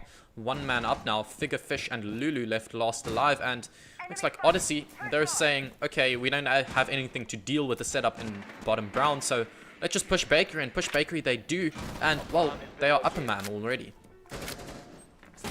Yeah, right now it seems to be working out, but the two early kills were very impactful, very helpful. Now the Thermite is going to be able to go berserk here, just blowing the wall straight open, making sure those pressure angles are opened up. But slippery Wamaya manages to get away, just somehow not going down there. Being able to stay alive for the moment. 1 minute 27 on the clock. Dr. Dropshot going to take it down at Figure, and now it's Lulu and Fish. The last one's alive, holding to the site with 1 and 20. Yeah, they're playing around these angles. They know the attackers Oh, almost finds the headshot there onto, I believe that's the Hibana. Would have been a big opener, but Lulu gets him getting dropped. Connects with the MX4 Storm, finds the injure onto the back, but still so much pressure he needs to deal with. Nomad, Nomad, Thermite, and Hibana, and notably, his rotate is locked out by that castle barricade, so he's stuck here in this closet area, tries to find the engagement with the Hibana, but with the bearing 9 finds the final kill. Odyssey now with a, I believe, 5-3 lead. Yeah, some nice and spicy stuff going on there, but ultimately Odyssey coming out on top, getting the early lead, converting that straight into just a straight head-on attack on towards the site, going to be coming out on top of that one. And I saw the hover of Blitz and Monty, so I'm wondering if Odyssey are maybe going to be sixth picking into some sort of Monty strat. We'll see. We'll see if they do. That will be quite interesting because, of course, we've seen Monty pick ban quite a lot in recent times. Very popular strat to come out. So there it is. There it is. The sixth pick from the Zofia into the Monty. Oh, man, I'm interested to see how this one plays out. Yeah, so he 6 picks off of the Zofia, knowing there's a castle in play. So that tells me they're once again going to be saying, okay, screw the castle-sided side of the map, and let's just push through one area and, well, let's try and win it out once again. But notably, as Gian Pritchard says in chat, well, F6 won from 1 to 6 yesterday, so could go either way, and that's very true. Frantic6, we've been praising them. They can come back from nearly anything. These are the guys with the raw aim, the talent in their bones, so can't write them off just yet. So let's see what they can do with the setup here at Kitchen and Service, but yeah, let's see if this Montaigne, on the other hand, is going to be as big as we suspect for Odyssey. Yeah, well, I mean, speaking of talent, I mean, all of the players in the server right now are just really, really talented, capable players. And at the moment, it's looking like Odyssey seem to be a bit more prepared or potentially practiced. You know, we've been seeing some good strats coming out from them, both on the defense and on the attacking sides. They seem to be pretty okay with being able to set up and dismantle the things going on there. We even saw, you know, some classic Reaper strats coming out there from them. So obviously they've put the time in to get some solid strats going. But now they're running the Monty, and it's just walking straight in Odyssey now. Oh, Just looking to try and get in. AML as well, but Dr. Dropshot to answer back. Frantic6, they have a decisive lead, but notably the Montaigne is still on the board. That's the one you want to pick off as early as possible because you know how good he is. But Figure, look at how good he is. He finds the headshot into Dr. Dropshot. That's your top frag off the board. And now a Monty, sure you don't want to lose him early on, but as well, when he's left last alive, he can't do almost anything on his own. Alpha's going to have to do a lot of work here to assist this Montaigne and maybe try and clutch this round out because Montaigne, he's got a single pistol. Not much you can do with that, so Alpha here with the F90, 15 bullets in that magazine. Tries to push up, and now he's getting pinged by that Prisma. Just kind of screwed in this position. Yeah, the Monty strat is something that you need to play around, and it can either hit or miss. Speaking of hit or miss, Alpha going to be hitting the shot straight onto Ducky, but still a lot of work to do with 1 minute 34 on the clock. But strats like the Monty, they're hit or miss. They either work or they do not. And right now, if you lose all of your players around the Monty can't do anything. It's the ability to play with the rest of the team that makes it so strong. And right now, Alpha's the only one left alive. So it is a 2v3 right now. Make it a 1v3 as the Monty is finally the last one left alive and has to utilize that pistol somehow to make something happen with 1 minute and 5 seconds. I always say the measure of a good Monty player is if you die firstly, you are a bad Monty player. If you're alive as the last person, you're also kind of a bad Montaigne player. The area where Montaigne shines is in that mid-round play. It's an operator that gets infinitely more valuable as the round continues, but has a very steep drop-off very suddenly when his teammates start to die. So in this position, there's literally nothing he can do except die, and die he does. The MX4 Storm to finish that one off. A great headshot there from Fish. And that's Frantic6 to start to claw it back. Is this going to be the comeback? Is this going to be the 6 rounds in a row as we saw yesterday? Well, the proof is in the pudding. Let's see what happens. Yeah, I don't think Odyssey will want to run a Monty strat again. That did not go very well for them whatsoever. You know, playing around the Monty can be very strong, and generally what you want to do is put the Monty into a pressure point, some sort of chokehold that is usually difficult to push past, and usually you have to spend a lot of time droning or clearing it out, but with the Monty you can walk straight in. But if you're losing your players that quickly, that's literally the perfect counter to the strat, because then you don't have anyone working with the Monty to actually clear anything out and get on towards the site. Now, we are seeing the little troll 6th pick jerked back and forth, but the Amaru looks like it will come through. So it looks like they might be trying to do the exact opposite of what they were doing before. Instead of playing all defensive around the Monty, well, Odyssey is now going to try and just yeet straight in as quickly as possible, maybe get some surprise attacks going to try and catch out Frantic6 while they're off guard. Yeah, and the thing is, this is not a screw it, let's just yeet in strat. This is something Dr. Dropshot runs quite consistently. In the 2 games I've casted from these guys, this is actually quite a consistent pick from him, and it's an operator he plays on very well consistently. It's like I said, not just them saying, oh, we're in the lead, we have a kind of comfortable lead, we're gonna say, let's screw it and try a risky thing for one round. It's these guys genuinely use the strat, and they use it to some quite insane effects. So I want to see if they either rush on into this balcony area or into this long hallway. Either one of these, and they're still going to be able to find some pretty spicy things if Frantic6 isn't ready for it. Yeah, and I mean, it all comes down to it, because ultimately we have seen some very quick things coming out with Amaru. I think yesterday we saw a round Amaru which just jumps in to get the tempo advantage. She gets a kill, but immediately is traded out. And let's see if the one-for-one thing is going to happen here, getting onto the roof very quickly. Might be unexpected, but I mean, not an unexpected position. Definitely the team from Frantic6 should be aware that somebody could potentially be up there, despite it being you know, only two and a half minutes still on the board. So not an unexpected position right now coming out from Amaru. So we'll see if that changes, if anything else comes out. Otherwise, maybe it's just the G8 that they want to use there for the power. Yeah, we know how strong the G8 is. The angle, the grip paired with a 50-round magazine, a cog bearing gun, but fished fine in opener. A lot of pressure now alleviated because that's alpha off the board. The Ash, the one of the 2 soft breaches actually, so gonna help alleviate a bit of pressure because it's a fragging operator. Ash, let's be honest, you play it for that R4C. Sure, for that soft breach, but predominantly for that R4C. Yeah, and the 3-speed, of course, just getting in, they get the frags. We see AML do it quite a bit, but with that off the board, it means that it's the Buck and the Sledge that are going to have to open up these soft walls. And right now, Frantic6, they have the man advantage, so 1 minute and 30 on the clock, some shots coming forward, really just stopping them from coming in, and Dr. Dropshot will be dropped. No Amaru plays or G8s coming in here this time around, and now there's 3 players left for Odyssey with 1 minute 15 on the clock. Let's see if they can make something happen. But the Buck, they're getting dropped now. It's Spectre and Luna left last alive against the 5 men on the side of Frantic6. Sure, a lot of them have taken a bit of damage, but the opener going the way of a Luna. Spectre as well is on about 1 HP here, 1 bullet, and he will die. Luna and Spectre, what can you guys do with this? Not very good positioning as well. They are kind of screwed here, if I'm being honest. Yeah, there's not too much they can do. Their health is low, the man count is not there, time is working against them, and Luna, I don't think they can pull off a 1v4. I mean, it's not impossible, but it's unlikely at this point. All these teams, all these players, they're so capable. I doubt that they will just allow one single player to just run through the entire team. And with 25 seconds on the clock, yeah, there's not much they can do. Yeah, Luna might just spare some time.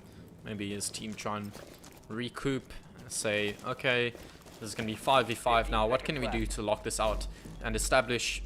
Well, the thing is, the next round is the very important one, because it's either you are going to play for that win or you're going to play for overtime. If you lose this next one, the best you can do is overtime. If you win it, well, you're going to play for that win, and Frantic6 to take that one now, pushing it into a 5-5. Now, both of these teams on the cusp of maybe ending this map right here, right now, within the next 2 rounds.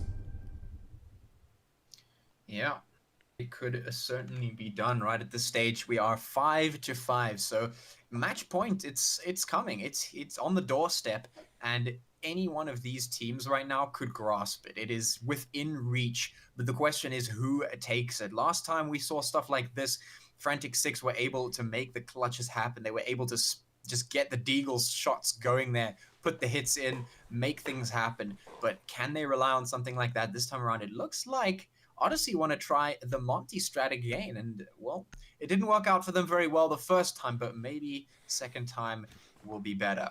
It looks like these guys are flipping back and forth between the slow, calculated Montaigne plays and the Yahit Amaru plays. Yeah, I mean, right now it's it's that mixed effect, you know. They've gotten something, they haven't. It's like, are they going to bank on the Monty once again after it having, being so disastrous for them the first time around? Obviously, they're confident that they have practiced this one a little bit at least. That's what it seems like, because to pick it up after a round like that means that obviously something went horribly wrong, and they're confident that they can fix that thing this time around. I mean, what went horribly wrong is they lost 2 players very early on, leaving 3 of them alive, and like at that point, sure, you can write it down to just, oh, we were stupid not looking at the spawn peaks. We were playing over aggressive when we were supposed to play a slow and calculated push. So let's see if they can turn that around. Now play the slow and calculated push you want to execute with a Montaigne, but let's see what they can do with this. The attack is now spawning in.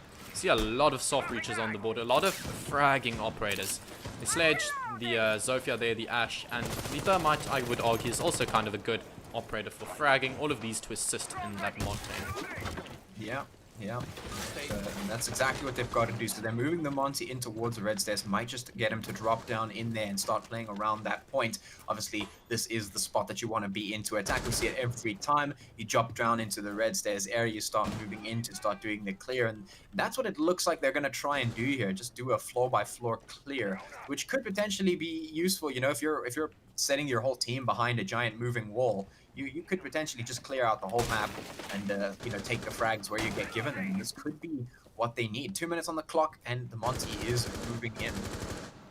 Yeah, the only real players that are going to be able to pressure onto this earlier and aggressive Montaigne players, I believe it's Figure. No, who is it that was assisting him? The Castle, there we go, Lulu and Amal. The Jaeger to find the opener, not checking the corner, not checking Shaiko's spot, and the Jaeger to get the kill. Now dropping back down, he saves his life. He's going to stay alive, and he has done so much damage to this attacking side. Dr. Dropshot and Luna on around 50 HP, and they've lost the Montaigne so early on. Like I was saying earlier in this game, if you lose that Monty later on, like they did previously, it's a bad play. Well, if you lose it early on, it's also a bad play. And now Ludi to find another. Dr. Dropshot, Terminator, and Luna left last live. They are in a very dire position. Yeah, I mean, losing that Monty means the whole strat goes bye-bye, and that means you need to play these frag operators purely for frags and with no assistance whatsoever. You just have to play all 3 of your players right now, trying to get those frags in. Get the information, move on, and that's all you can do right now. They cannot rely on anything else because they haven't geared up for anything else, and that's sort of the detriment if you lose such a critical, part of your strategy so early on. They pick up the Monty, and it just doesn't work out for them. Now, there's 40 seconds left, and Odyssey have to make something happen. There's 5 players still alive for Frantic6. They've got to get something done, otherwise Frantic6 will be taking their 6th round. Yeah, so they're gonna have to do something quick as well, because 30 seconds on the board. AML to find another one. Luna and, well, I was gonna say Lulu and Terminator on the board, but now just Luna. Tries to find the Jaeger, but I believe that was a flawless round. A flawless round because 5 players left lost life, but also flawless because I don't think a single player on the defensive side of Frantic6 took a single point of damage. Yeah, and I mean, AML just having an absolute field day right there, taking some serious shots in and getting, I think it was at least 3 kills in that one round alone. So yeah, some big shots coming out there, and once again the Monty strat not working out for Odyssey, and that's a very interesting thing because it seemed like they knew what was going on there. The fact that they even brought it to the table means that they must have had it in mind earlier on, and the fact that they would pick it again after it went so badly the first time means that they must have been confident in something. So obviously something went wrong, something didn't go right, or Frantic6 were just getting everything right, and that could potentially be what it was. But right now they're sitting on match point and they're looking to drive this one home. Yeah, so this one round might prove to be the final one on Cafe. If Frantic6 win this one, well, they're gonna push us into the kind of third map, kind of second map. It's kind of iffy on the terminology here, but the next map will be Coastline, so Definitely a very strong map for Frantic6. Sure, they've lost against 80k on it, and lost against Aladdin on it, but those are all strong teams facing off against a very strong team in Frantic6 on that Coastline map. So Frantic6 heading into Coastline, I would give them the advantage on that map just based on their history there, but we still need to finish this one off. This one round will prove whether Odyssey push it on further, taking it to overtime, or whether Frantic6 take it right here, right now. Yeah, this could be the round that Frantic6 need, because right now, obviously, with the advantage going to Odyssey for being in the upper bracket, they're going to have to get everything they can. Every single point counts. They want this round. They need this map right here to be able to put themselves in a pretty good stead going forward. So they're really going to fight hard for this one. And if Odyssey bring us to overtime, it's going to be, you know, very, very heart-wrenching for Frantic6 to have to continue fighting to try and get this point. Yeah, so let's see what happens in the next 2 minutes and 20 seconds. It all comes down to this. But let's quickly look at this defensive lineup, because once again, it's this bottom brown hold, and we've been talking about it so much, but it's just so effective. The Bandit and the Castle currently holding it, and looks like the side of Odyssey, they are not going for the bakery push once again. So if they want to try and push down Brown, that's definitely going to be a big point of contention. But this time around, they do have Terminate here on the sledge, so at least one bit of utility more to deal with that castle setup. But looks like Dr. Dropshot here might want to pressure down this red stairs area. Spots the Doc on the cam. Let's see what he does with this.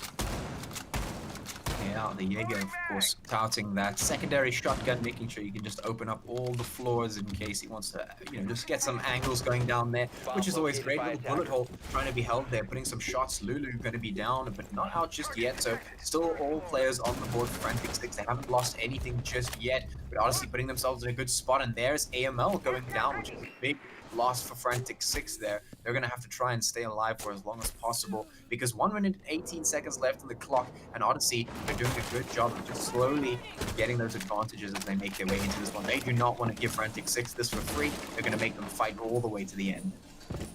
Yeah, so they get that opener. The Doc actually healing up Lulu from 20 HP back up to 100. Terminator taking a tad bit of damage from down below that vertical play. Sledge, we know how good he is with that vertical play, but honestly, angles and siege, they work both ways. You need to keep that in mind, and Lulu might just be able to find a quick engagement here. Swings wide with the UMP, but he's fully flashed. The Jackal to find that kill with the C7E. Now a 5-3 man count. Odyssey, they're looking like they're going to push this into overtime. Thermite starting to open up that freezer wall. They're getting so many avenues onto side as well. This vertical play coming out from the sledge. He finds the Legion. Now 2 players left on the board. That's Figure and Ducky, the Doc and the Bandit, the MP7 and the... Well, now just the MP7 as the MP5 is lost. The MP gang, let's see if they can clutch this one out. But once again, these castle barricades, they're not aiding Frantic6. Oh, the nade coming out, doing a bit of damage, but finally with the C7E, it's the Jackal with, I believe, the 3rd for himself on that round. Odyssey pushing it into overtime off the back of a flawless round. Yeah, they just clapped that one straight into a flawless round, and the castle barricades working against them even, not giving them any room to maneuver. And interesting that the Nitrocell wasn't used to open up the castle barricade to allow the rotate around. That's probably something that might have been a little bit easier, but of course you can never know, you know, in the spur of the moment. The information isn't all there. So it is what it is, and Odyssey will be pushing them into overtime. And now these teams have to fight at it once again to see who will come out on top. And both of these teams have so much on the line, but Frantic6 with of course the detriment of being in the lower bracket coming out into the final is going to mean that they are on the back foot. So if they lose this one, it's even worse for them. So even more on the line for Frantic6. They know they have to fight extra hard now to win out this overtime. One pretty big thing though for Frantic6 is they are on the defensive side.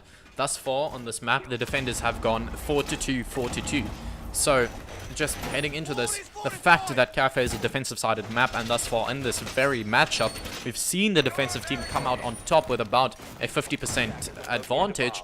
It's looking like Frantic6 have a pretty big inherent advantage, starting with this overtime.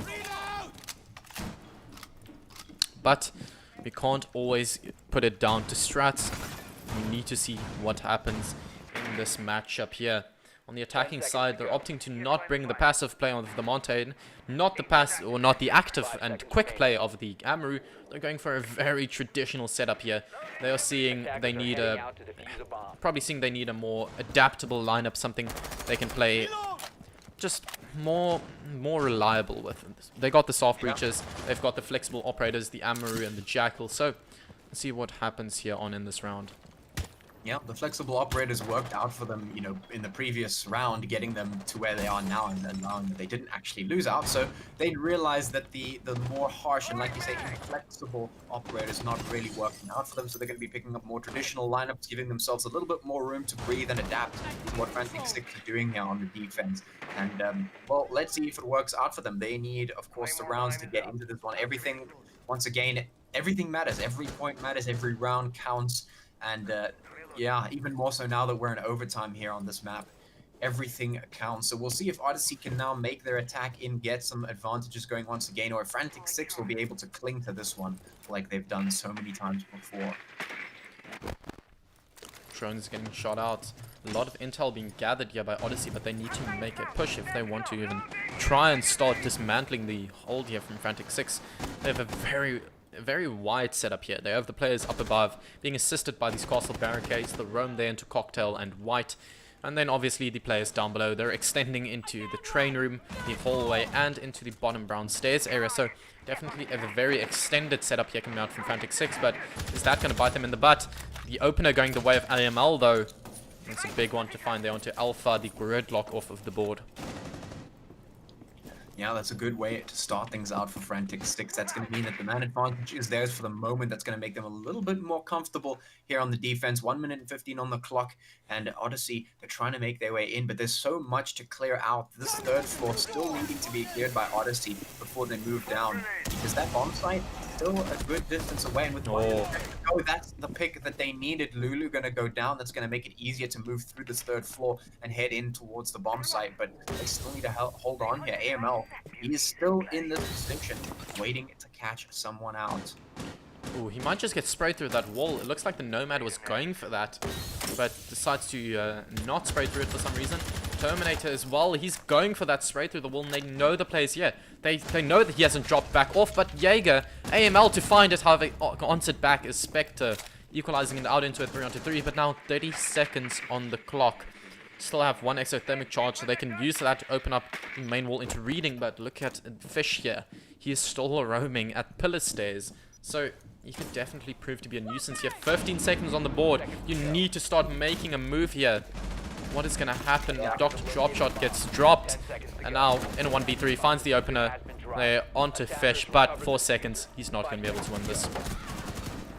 An absolutely perfectly executed defense from Frantic6. It doesn't matter if you go even in the trades. That is probably one of the best examples of a vertical defense that we've seen for quite some time, because that's exactly how you want that to play out. You have your players up on the top floor, which is above the bomb site. You put all your defenses in there. The attackers come in, they start clearing out, and you waste so much time and utility of the attacking operators just to try and clear out that floor. And suddenly they realize, oh damn, sure, we've gone even, which is not a bad spot to be in, but there's 25 seconds left in the clock because we just haven't been able to clear everything out in time. So by the time they're getting in, they realize they have no time to actually clear everything out as they should do. You know, no time to clear all the angles, no time to just get themselves in towards the sites. They just have to rush in, and that's exactly what the defense want. You just sit there with your crosshairs placed in the right spot, and the attackers just run into you, and that's it. So that was a very, very well executed defense coming out there for Frantic6, and that's going to mean that they are in the lead at the moment. Now it looks like we'll be losing a player, and we will have to rehost. But yeah, do not go anywhere. We will get this stuff going very, very soon, and we will be right back to get into this incredibly intense match. Yeah, so stick close to your screen. We're going to be back in probably no more than like 2 minutes. Thank you guys. We will be back in 1 or 2 seconds. Cheers.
Okay, so let's head straight on back into it without further ado. We want to get back into the action because Frantic6, they're on the cusp of taking Cafe Dostoevsky and getting their first map in the series. But Odyssey, they are doing what they can to put a stop to that. They're on their defensive side in this overtime.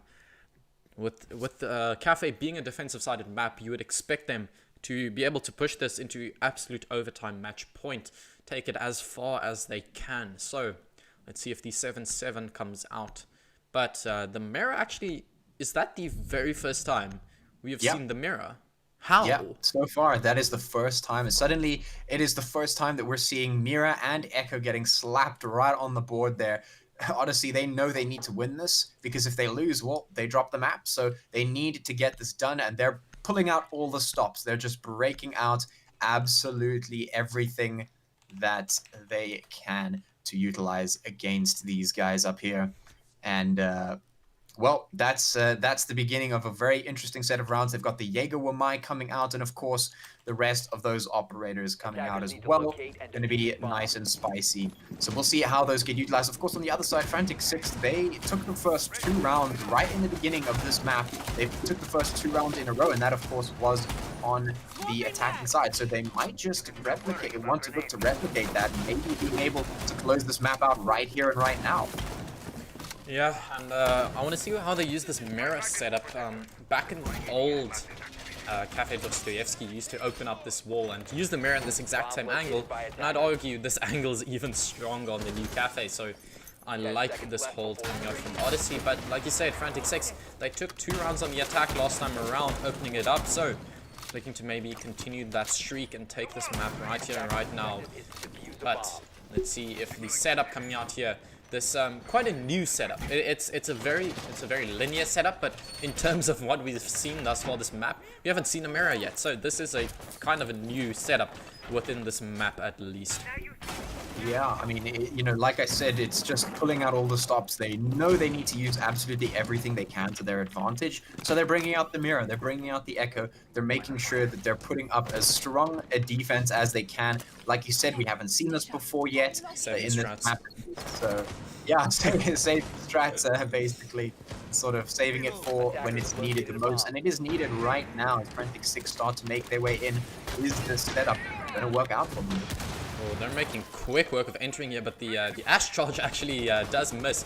Goes into the floor instead of the deployable shield. And once again, I believe that was the second Ash Charge actually being wasted. So now, Dr. Dropshot to find the opener, the Wamai getting killed off by AML there. Equalized out into a 4-4, but the attackers, they've already used a lot of their utility. Look at that. 2 smoke canisters, 3 flashbangs, all of Ash's soft breaching is off of the board, and they haven't even cleared out the pixel setup. So the Jaeger now going into that position after the Wamai dying there. They still have a lot to play with, the defenders here, and with 1 minute 30 on the clock and almost no map control, the defenders already at a big back foot. Yeah, right now, Frantic6, they've got to get something done, and anything is going to be helpful. So they're blowing up the top of red stairs. They're, of course, making sure that's all nice and open, but they've got so much to work through. They have to get past the Jaeger. They have to get past the mirror shields. Everything right now, the mirror windows, should I say, everything right now, it has to be cleared out, and that's so much work to do in just 1 minute. Oh, this man has to fall back, and he does, luckily, into Cigar Shop. Figure there on the Jackal, starting to push into it, but too late to catch Dr. Dropshot off guard. Now 4-4, 1 minute on the clock, and Dr. Dropshot, he's rotating back onto the side. They're going to play time on this now, and they know they can just start to stall out these players, and, well, actually no, he's going for a flank. Yeah, I mean, time is really of the essence at the moment. And with that echo, every second counts because you only need to make it to the point where that echo can stop any defusers from coming in. You never have to play aggressive at this point. So they're just wasting time. 30 seconds left on the clock and so much work to do. I don't think it can be done. Yeah, they are. They're actually changing up the entire attack strat. They're going for a cocktail repel now. This is a weird strat, and well, Alpha gets a kill, but also gets caught out by Lulu there. Lulu getting TK, but Dr. Dropshot with a third for himself, I believe, and that is Odyssey taking the round off of what I can only describe as poor time management and some unfortunate opening utility usage. perfect peek there from Dr. Dropshot as well, clearing out that Claymore and then just taking 2 free frags as well. Yeah, Frantic6, they found the defense and they realized they couldn't push through it. Once that those both Ash charges missed, they couldn't bolt, like, you know, just brute force their way through it, so they had to find something else, and the time was running out. They couldn't change up the strat in time, they couldn't do what they needed to do, and well, now we're even, 7-7 overtime match point. This is it. This is the last chance that both of these teams have to make something happen, and well, there's no other chance in this map. This is the last round that we will be seeing here on this map before we move over to map 2, so let's see who takes it. Bar and Cocktail will be the final stand, the final round on this map. No matter which team wins, this is the round that's gonna tell us which team wins out on Cafe. This is the bomb site that's gonna determine it all. The next 3 minutes and 40 seconds is gonna tell us who takes Cafe, and might just put us one map closer to Odyssey winning, or it might be Frantic6 to equalize out the map count. But that's all in due time. Still, let's look at this defensive setup. They are playing the traditional pixel angle as well as heavy cocktail stack. But what will Odyssey do to answer back to this? Yeah, I mean, in the first setup, we saw the mirror and whatnot being used, and that was just a very insurmountable defense that Frantic6 could not overcome. This time around, there's no mirror on the board, and there's no echo. Or there is an echo, but there's no, you know, no other time wasting sort of stuff going on there. They have the utility denial of Diego Wamai. They have the sort of bait that we've been seeing out from the Alibi.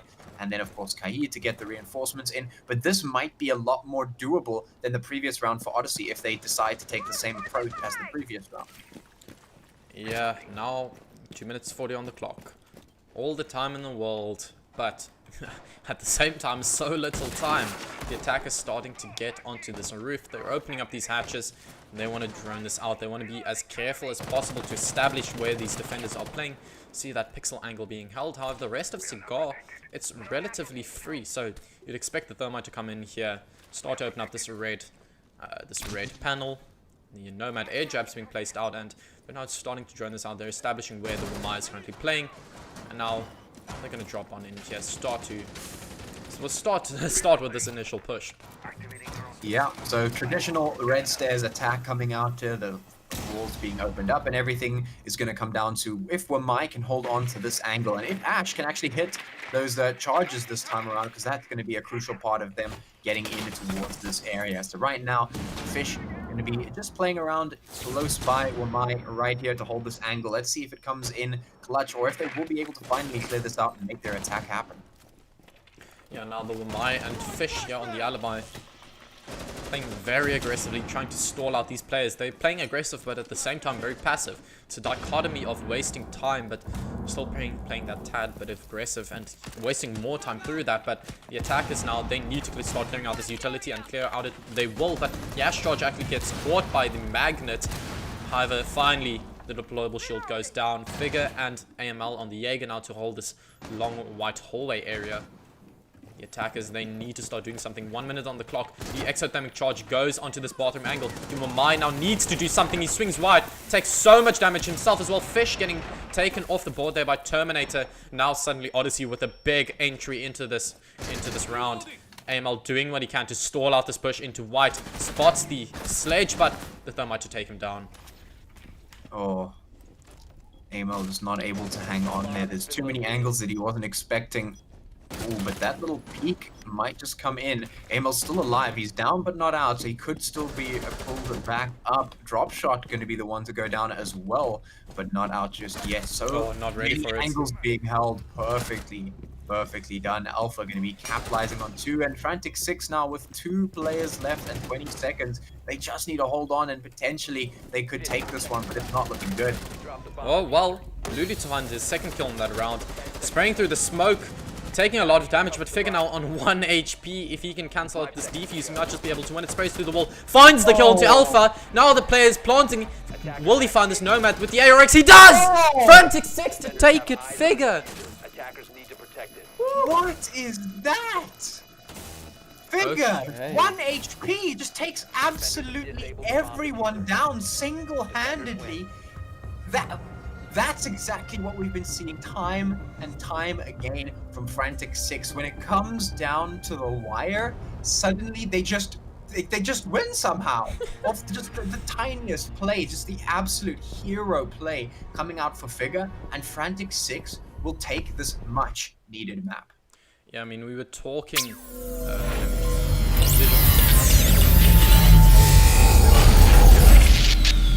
But okay, like we were saying at the beginning of that map, Frantic6, they're not going to be able to win this just on the hero plays. They need to bring out those strats, but they prove us wrong. They prove us absolutely wrong. Ultimately, at the end of the day, once again, it was just that tiny little extra bit that came out. The one thing though, why I say they didn't use strats in that final round, why would you let the Echo, with 20 seconds on the board, the attackers need to push, why would you have the Echo do the flank? He would have been able to win that round with the single push of a button. They didn't even need that clutch if the Echo just played it safe, but no. Yeah, it all came down to the Wamai there clutching it out. So, well done to Frantic6. Now 1-1 in that overall map count. The next map will be Coastline. So, very exciting one there. But for the meantime, we're quickly going to head into that break. Thank you to our sponsors. I'm currently pointing out to them. Sell us cars. Patchy, what's the slogan? Yeah, it's basically just sell your cars for cash, fast and safe, I believe, something along those lines. That's pretty much it. You know, the gist is there. If you want to sell your car for cash, you want to do it quickly and you want to do it safely, that's the way. selluscars.co.za. And yeah, well, I'm keen to get into map 2, so we'll see you guys in a bit. I'm sure it's going to be super, super spicy. Yeah, we're just going to have a quick 5-minute break for these players, just for them to chill out a bit, reset everything, and be comfortable heading into the next one. Thank you so much, guys, for watching. We will be back shortly on Coastline.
and welcome back everyone to map 2 of Frantic6Esports versus Odyssey.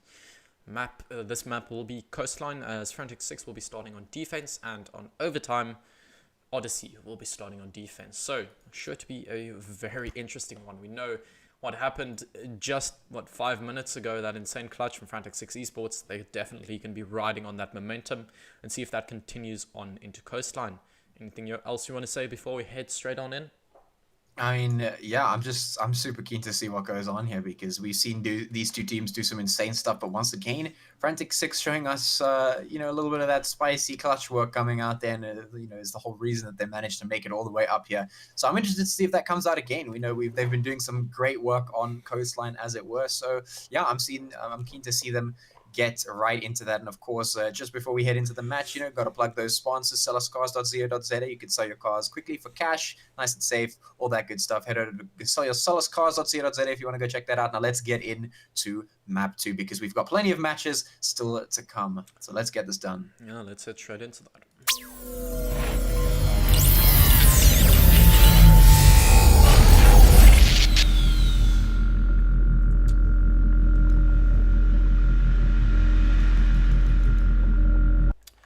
Okay, so starting things up, Coastline, heading to the beautiful Ibiza Island. Let's see what happens here on coast. Yeah, so right here, I'm interested to see if we see any deviations based off of the previous match, because usually you expect the standard bans to come through, stuff like Thatcher, stuff, maybe the Monty is going to get banned. That's a pretty big one to use here, but the Blackbeard are going to be taken off the board as the first one. So I'm interested to see now which one gets banned yet. Are they going to ban the Thatcher? They're going to keep the Monty up. Monty can be used pretty decently on this map, specifically for those kitchen attacks as well. So I'll be interested to see which the choice is to be here. I think maybe the Thatcher, actually the Zone, going to be taken off the board. That is very interesting, because now we have a lot of very spicy picks still available. We still have the Thatcher alive. We still have the Monty on the board. So both of those operators can potentially come out. Now, are they going to ban the Mirror, the Echo, as we usually expect? Or are we going to see something else coming out? It is going to be the Goyo taken off the board again, as we saw in the previous round. So they do not want that utility still available for the defense. And the last one, are we going to see another crazy ban, or is it going to be something more standard? It is going to be the Mirror. So at least that is taken off the board, but some very, very spicy bans coming out. I was going to say, I really like that Zofia ban, because it allows you to play that 20-second meta, but then Odyssey, they go and ban the Goyo as well. So I have no idea what the thought is behind that ban, well, the duo of those bans, because I understand a Goyo ban on his own, that allows you to not have to take as many soft breaches. When you ban the Zofia on her own, that allows you to play the Goyo to better effect. But when you ban them in tandem, what are you trying to accomplish with that?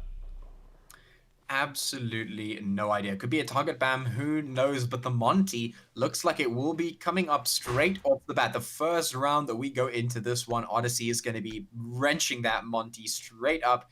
No holds. They're just like, yep, it's kitchen defense. We're pulling the Monty out. You didn't ban it. Let's go. Sorry, my nose was a bit stuffy there. They're going to kitchen and service, and we all know, you've probably seen this, whether it be a casual lobby or ranked lobby. This is single doorway we're looking at right now. The Montaigne, well, he can go and stand in that doorway, and they can go for a plant, easy peasy, within 20 seconds. You just walk in, you toss your smokes down, you turn around, and there it is, defuse planted. The traditional copper strat. But yeah, let's see if they do pull out that strat, because like we said, it's kind of the copper strat. People expect it, to say the least. Yeah. So they are definitely going to put in measures to counter that. I mean, we've already seen the Jaeger ADS is being placed there. But, I mean, it could still be viable. Nonetheless, let's see what Odyssey try and pull off with this attack. Yeah, I mean, they've got the Jaeger, the Wamai, the Mute, all down there to try and stop that util from coming in. So that could potentially be effective when trying to repel this Monty.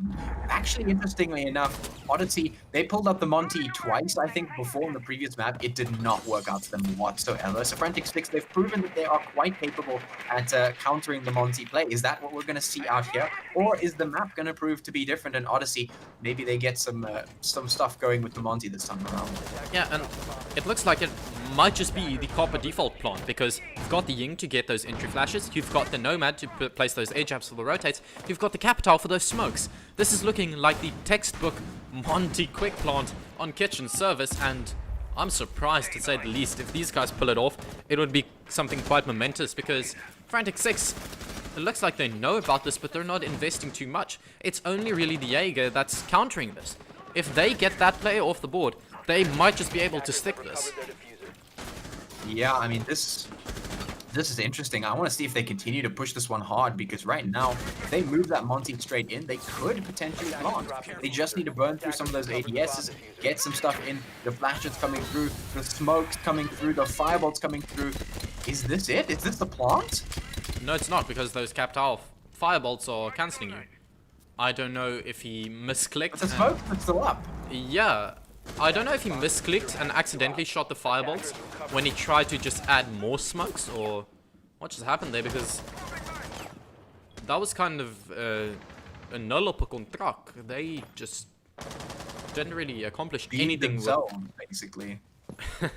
Yeah, they just wasted a lot of utility and got absolutely nothing out of it. So quite a strange play there, but Luna to find an opener finally. Answers back to Frantic6, and now just so many crossfires here. They know exactly where this Monty is. They know they are going to have to support this Montaigne, so they know there's at least 1 or 2 players in very close vicinity. They know this is where the push is going to come out from, so they are stacking this, the Wamai and the Jaeger. Not the Jaeger, actually, just the Wamai. They're to try and delay this out. Yeah, this is very interesting. They're basically playing the Monty as a glorified information gatherer at this stage, just making sure he's got eyes on all the players. Ooh, but the shot's still coming through.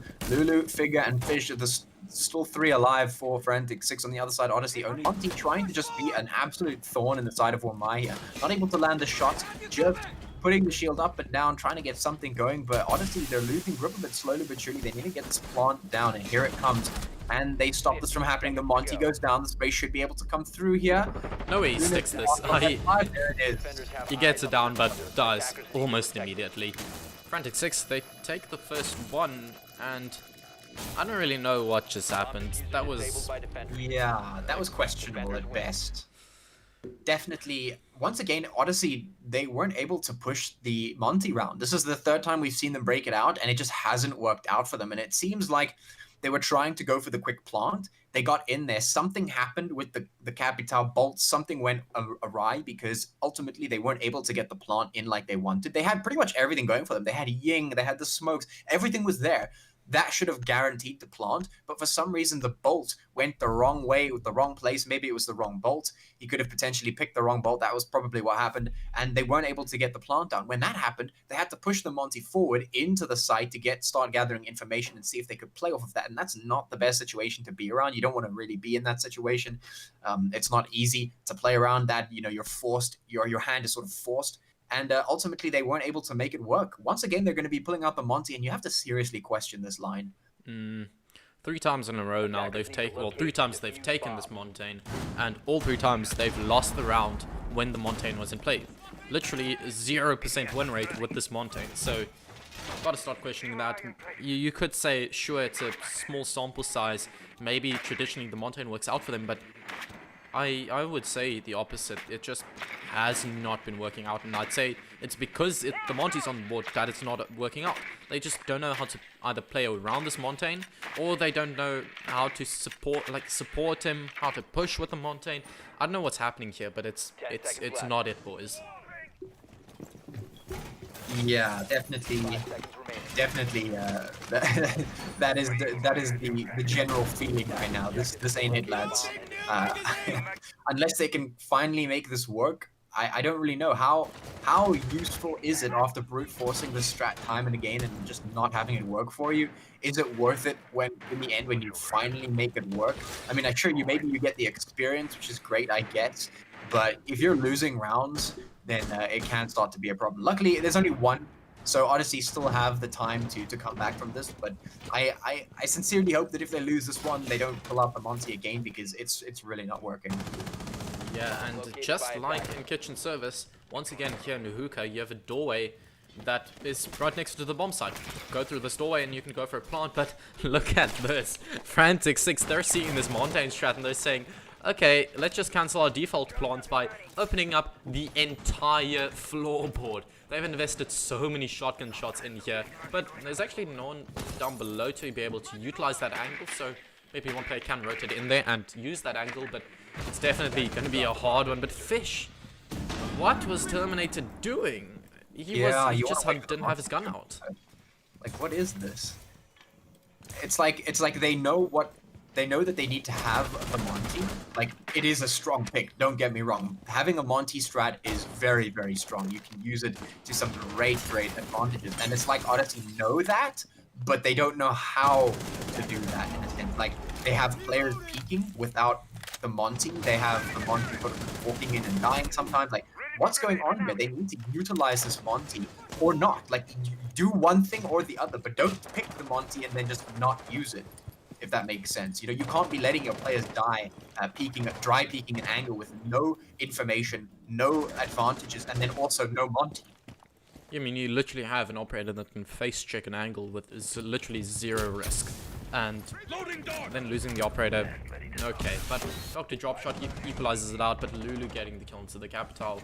Now, 3 men left on the side of Odyssey, the Montaigne being one of them, and they need to support this Montaigne, because a Montaigne on his own is almost certain to die. But look at where Dr. Dropshot and Alpha are. They just aren't supporting this Montaigne, and Vigil to get one on for himself onto the Ash there, swings wide, gets the kill onto the Jackal, and now the Montaigne. I'm feeling sorry for Spectre, because he's taking the Montaigne, the operator that you almost never get kills on in his team. I'ma say it, they just aren't supporting him. Yeah, there is literally nothing else to say about that strat. Monty is strong, but he's also a hit or miss. You need to be able to play around the Monty, make something happen. Because if the team dies around the Monty's useless. The Monty can't do anything by himself. He can put pressure on an angle, he can get information, he cannot get kills. That's what the team is for. That's what the entire rest of the team is for. You need to get kills or pressure around the Monty, and you need to make something happen. If nothing happens with the Monty and the Monty's just walking around there, look at me, I've got a shield, then what's the point? If you're going to be dry peeking angles, no information gathered, no intel, you don't have peeks, you're not using util, and you're just going to be looking into an angle and the Monty isn't even there, like that, yeah, that's not it. Definitely not it. So they're not going to be picking that one up again, and I hope we don't see it again, because 2 rounds have already gone off the board for Odyssey, and Frantic6, they've picked themselves up a nice lead going into Coastline. I mean, we said they were strong here, and they're showing that. They are very capable at defending this one, and as expected, they're performing pretty well. So right now, Odyssey, they need to switch things up and start playing maybe a little bit more default, a little bit more regular sort of operator picks. We're going to be seeing that coming out there with the Buck, the Jackal, pretty much the only sort of outlier there, and that we've been seeing more of that in recent times, so not too much of a crazy thing. Pretty much standard stuff all around. The only crazy thing, I guess, is the fact that the Thatcher is still up, and, well, it has been good. And look at this operator pick. Lulu, he's on an operator that, in my humble opinion, is so niched to the point where he's almost useless. They are bringing the Warden, the man with the goggles, the pseudo James Bond himself. Let's see if they're able to use this man, because in my opinion it's kind of useless. So I've said this, but yeah, Frantic6 taking one of the most niched operators in the game. But let's see if that niched role is needed, because they might just go for this rush onto this Pingu spot where they are currently playing. So Warden holding that, this might just be the play. Yeah, it's an interesting one. Obviously, like you say, very, very niche. So if they were expecting a Ying or potentially, you know, tons and tons of smoke from Capitals and you know, Monties, Warden would have been super, super useful to just peer through all of that with his glasses. But right here, him playing this angle has to play it absolutely perfectly. He has to deny all that utility, has to keep his eyes on the ball.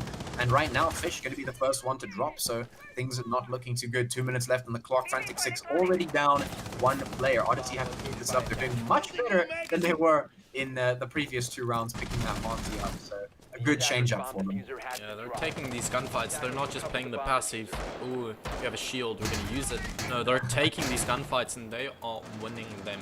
Almost no damage taken. Oh, that is unfortunate. Unfortunately, we are going to have this after this round. You can't have it mid-round after a minute has elapsed. So, these attackers, they have an advantage now with the player having disconnected. Now, only 3 players left on the side of Frantic6 here. Connects onto him, actually. Figure with a kill there onto Luna. However, taking so much damage through the soft wall from Hookah's side.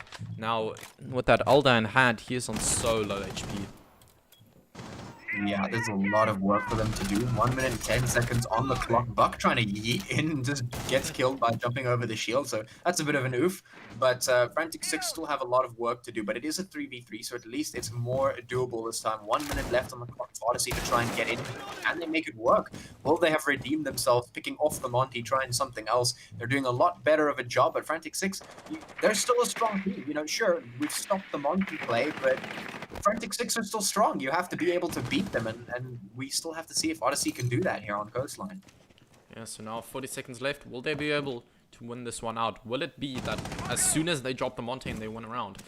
But trying to pressure on into the site now, using these tight angles, Figure, Lulu, and Ducky, they need to try and cancel out this plant, and notably, Blue, the typical hold in Blues to open up those angles, and that exactly is what those angles in Blue are for, is to try and deny those plants from the square area. Ducky does exactly that. He gets the kill onto drop shot. Now Figure, Lulu, and Ducky still to try and cancel out this push. 10 seconds on the board. Spectre needs to try and go for this plant, but that is the angle. That is why you open up those angles from Blue. Gets the kill. Ducky with the K1A, a 4K on that round. Like I just keep on saying, sure, sometimes that angle through Blue bites you in the butt when you start losing control of the lobby area, but that is why you use that strat. Yeah, I mean, it's pretty much exactly like I said. Sure, the Monty strat was not working for Odyssey. That much is very clear. But with that being said, like I said earlier, you still have to beat Frantic6 when you pick the generic lineup, when you pick the normal sort of standard operators. You still have to beat Frantic6, and Frantic6, they're very good at holding on, and that is evident here as they take their 3rd round out. Looks like we might be able to get Fish back. No rehost, hell yeah. Wonderful, no rehost, so we're going to be going into round 4. Nice and spicy, nice and quick. Frantic6 in the lead now, 3 rounds ahead to the 0 from Odyssey. And Odyssey, they look a lot better off of the Monty, you know, on something else, but they still have to get the push done. They still have to win it out, and that is not an easy task. So the fact that they've given themselves such a handicap by playing 2 ineffective Monty strats means that they're going to have to play extra hard if they want to start getting the rounds in here. Yeah, they really need to do something to turn it around now, because notably, I always say this because it's a big deal. Once you go 3-0 up on your defensive side, that means you've gone to each and every bomb site you need to go to because of how site rotations work. That means Frantic6, they can now go back to their comfortable sites. They can now go back to the sites where they've already won on. Having set this precedent, if they follow this trend, they're going to end this out 6-0. Yeah, absolutely. It's definitely one of those things. Like I said, they've put themselves in such a handicap here. Odyssey having 2 ineffective Monty strats means, like you said, we're back on the rotation for the maps for Frantic6. They're on a nice spot. But speaking of nice, Fish going to be the first one to drop, trying to get some spicy spawn peaks out. Not going to work. Doc going down. All of that neutral off the board. And that's a good start for Odyssey. They can maybe work with this now. Yeah, so a very important opener, something that might just be the catalyst to get them some momentum in this game, because that's exactly what they need. They need to start winning rounds out right here, right now. They've had the advantages in this. They had the map advantage, but now they're starting to lose. In the first map of Cafe, you said, sure, if they lose out this map, they are still at a level footing, but if they lose out here on Coastline, that means they are trailing, so they need to try and lock this out. Now the ping's going out onto the alibi for Lulu there. He's being assisted by Ducky on the roam. Figure and AML on the site. The push now coming into this master bedroom area. Let's see what comes from this. Yeah, Odyssey got a lot of work to do, but it could potentially be done here. some quick work being done once again. Figure and Ducky just getting some hits, and once again, Odyssey on the back foot. 3 players left alive against the 4 for Frantic6, and what looked like a great start to the round has ended up being not so great for them. Lulu going to be capitalizing on Alpha, and that means Terminator and Luna are the last ones to try and make something happen. There goes the Jackal, and Odyssey once again just not able to close out the distance. I don't know what it is for Odyssey, but it just looks like they are incapable of answering back to Frantic6. It's hard to watch, honestly, because it's like no matter what they try, they're getting shut down. They win the opening fights. They get a footholding in terms of in how much of the map they've taken, but there just comes a point where they can't answer back, and these hero plays. This is what we've been talking about. It just happens that, whether it be Ducky, whether it be Lulu, Figure, AML, Fish, all of these guys, they have that raw talent. They are able to answer back to these intricate strats, these insane things that Odyssey keep whipping out. They are just able to say, okay, you've got strats, but we've got aim. We shut you down. Easy as that. Yeah, I mean, I can't really say too much to that effect, because at this point, you know, that seems to be the case. You know, Frantic6, maybe this is just their map. Maybe they're just so adept at being able to play on this map that they do not drop a single round. 4 rounds in a row, back to back for Frantic6. They're just able to absolutely close it out. And yeah, it's like you say, you know, every player on the side of Frantic6 has shown that they can do a crazy thing. They can make the clutches happen. They can do the hero plays. Every single one of them is able to hold the line. And when you have a fully stacked team like that, yeah, maybe it is like you say, you've got the strats, but sure, we've just got the kills. We just win the fights. It's pretty much that. They just assert their dominance here on Coastline. And well, as we head into round 5, I wonder if Frantic6 will be dropping a single round here on Coastline. It looks like it might not be the case. I mean, these guys have just been playing absolutely out of their minds. Looking at the scoreboard quickly, Ducky, Lulu, Fish, it's not like any of these guys are pulling that far ahead. It's just that every player on Frantic6, like we've been saying, they have that raw talent. They are pulling their own, and they are doing what they must for their team, and that is working out. That is what you need. When you have each and every player on your team being able to hold their own, win out the gunfights they need to, well, you are inevitably going to win those rounds.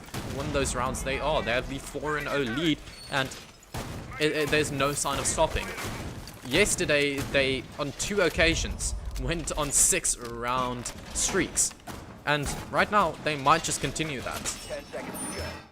Yeah, it's certainly possible, yeah, with the absolute ability of Frantic6 on this map specifically. I wouldn't put it past them to be able to just flawlessly execute and take every round on this map and move us to the next one. And like you said, if that is the case, then Frantic6 will be in the lead, and Odyssey will have a little bit of sweat to drop down their brows, because then they'll have a lot of work to try and bring it back now. Of course, it being a best of 5, I mean, there's plenty of potential to come back, but you know, the whole point of a best of 5 is really to sort of see who is the absolute, you know, winner. You know, every single chance is given for the best of the 2 teams to show themselves. And right now, Frantic6 want to be that team. They want to be able to get in absolutely everything. And of course, we suspected that they would do this here on Coastline. It is traditionally one of their best maps, and they are showing that right here. They're doing a really, really good job. But first things first, AML is down. So that's going to be at least a good opener for Odyssey. But we've seen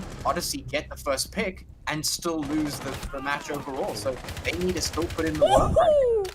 Ducky! That is why he is insane. He has the game knowledge to know, okay, AML went down in service. Let me spray through that wall at exactly head level, because he knows obviously where head level is. He sprays through the wall and he gets the opener onto Dr. Dropshot. Like you said, Odyssey, they've gotten the opening pick a few times, but just Frantic6, they're able to say, hell no, you're not going to get that for free. I'm going to frag you back, or I'm going to get the map control back. And that's what they do, Frantic6. Sure, they've lost out AML on the Jaeger, but Ducky, he does what Ducky does. He refrags back, and now Frantic6, sure, they lost that opening gunfight, but it doesn't mean anything in the grand scheme of this round. Yeah, game sense is the pertinent word here at the moment. it is pretty much one of those things that you can only nurture over time. And yeah, well, obviously the players on Frantic6, their game sense is very, very incredible. And of course, Ducky showing that incredible game sense coming out there. He knows, yeah, just like you said, he knows what's going on, just manages to get the right shots in. And when you think, oh, these pro players are just spamming, they're just spraying and praying. Nope, that is not the case. Every single move is instinctual. It's thought out. They know it. They've been practicing it. They've been doing it for so long. It just comes in clutch every single time. And that's what we've been talking about this whole time for Frantic6. They're able to get back what they need to get back. They're just the levels of talent that they have. What else is there to say? Nothing. There's nothing, because when you have that, it's almost like the final nail in the coffin. No matter what they do, that gets the final say. There's nothing more you can say about it, because that is the final say. And looks like it will be a repeat of that. Odyssey, they had that map control, they had the opening pick, but now 7 seconds on the board, what can you do? They aren't going to get this plant down, they aren't going to get this kill. Ducky to get one, Figure to get one for himself, and now Alpha just staying alive, and Frantic6, they take, guess what, another 5-0. Another one. I might be Kanye and not DJ Khaled, but I can confirm to you that is another one for Frantic6Esports. Yeah, I mean, you know, it's and this is not to say, because of course now a lot of people in chat might be a little bit, yeah, suspective, but it's not to say that there's no talent on the side of Odyssey. Obviously, that is not the case. There is It's the grand no finals. question about whether these teams have talent or not. They do. The reason they're here in the grand finals is because both of these teams are incredibly skilled and incredibly capable. But right now, we're looking at who is the final victor, who is the winner, who is the best. That's what we're looking for right now. Who is the one to stand above them all and win this tournament? And when it comes down to it right now, Frantic6 are pulling ahead. They are coming out on top. And it didn't seem so much in the first one. They had to struggle really, really hard in Cafe to try and make it happen. But here on Coastline, it's a whole different story. They show their absolute skill with this map. They are obviously very capable, very practiced on this map. And, well, they know that they needed it. It is very critical that Frantic6 take this map, because in the grand scheme of things, in order to win this series, they need all of the maps that they can, because they might potentially go into the next map not as comfortable as they are here. So if Frantic6 were to lose this one, it would be incredibly detrimental. So you need to push every advantage that you get, and Frantic6 winning this map is that advantage. They know they are capable on this map, they know they can win it, and so they're doing their absolute best to just decisively take this one. And ultimately, at the end of the day, it's a map game, it's a point game, but also it's a mental game. And if you can 6-0 straight off the bat, back-to-back on a map, you can really affect your enemy's mental game, and that is a very critical piece right there. So it is on to Odyssey to keep their mental strong, to keep pushing, to keep doing as best they can. And sure, if they lose this one, it's not the end of the world. They'll be behind, but there's still chance for them to get back into it. That is the mindset that they need to be nurturing right now, because Frantic6 is running away with this map. Yeah, I mean, the big thing though that I just checked while you were going on that tangent quickly is the next map is Theme Park. And if you guys remember back to yesterday, I might be wrong about this, chat, please correct me on this, but I believe Odyssey got thrashed on Theme Park yesterday. So if Frantic6 take this, they are 2-1 up, and they head to Theme Park, which Odyssey are weak on. So Frantic6, if they win this one out here, which it looks like they will, then they have a very big advantage heading into Theme Park, which will be the next map. But Odyssey, they still have a chance, sure, however not a very good chance. Yeah, I mean, in this map specifically, I don't think Odyssey's chance is very high. It's doable. Odyssey has proven themselves to be capable, but at this rate, Frantic6 have really shown that this map is their playground. This is where they just go absolutely berserk. And we've seen a lot of the top teams actually play very hard on this map specifically. The likes of ATK have shown their prowess on this map, and Frantic6 doing the same right here, doing an absolutely stellar job at just clapping this one straight back. 5 rounds back-to-back, it's nothing to scoff at, and well, they're looking to continue that one. 2 frags already on the side of Frantic, and Odyssey are down 2 members. It's a 3v5. Yeah, 1 minute on the clock, 3v5. This is looking like F6 might just take the 6-0. But Luna taunts it back. It's a pretty big one to find us in the open. And now another for Spectre. equalized out into a 3-on-3. This might be exactly what they need, but in the grand scheme of things, is it going to even help at all? Sure, you cancel out the 6-0 to save your reputation, but are they going to be able to snowball off of this? I don't think so. Even if they take this round, which, based on that previous kill coming out from Figure with the L85, with the Elder, and the 416C carbine, they have AML. Frantic6 just continue their turn. I mean, even if they won this one, which is not looking ultra likely, it's still an uphill battle. They're down 5 rounds in total, and I don't even think they're going to take this one. There's too many angles being held, and there it is. Frantic6, a perfect half. That is literally a flawless half.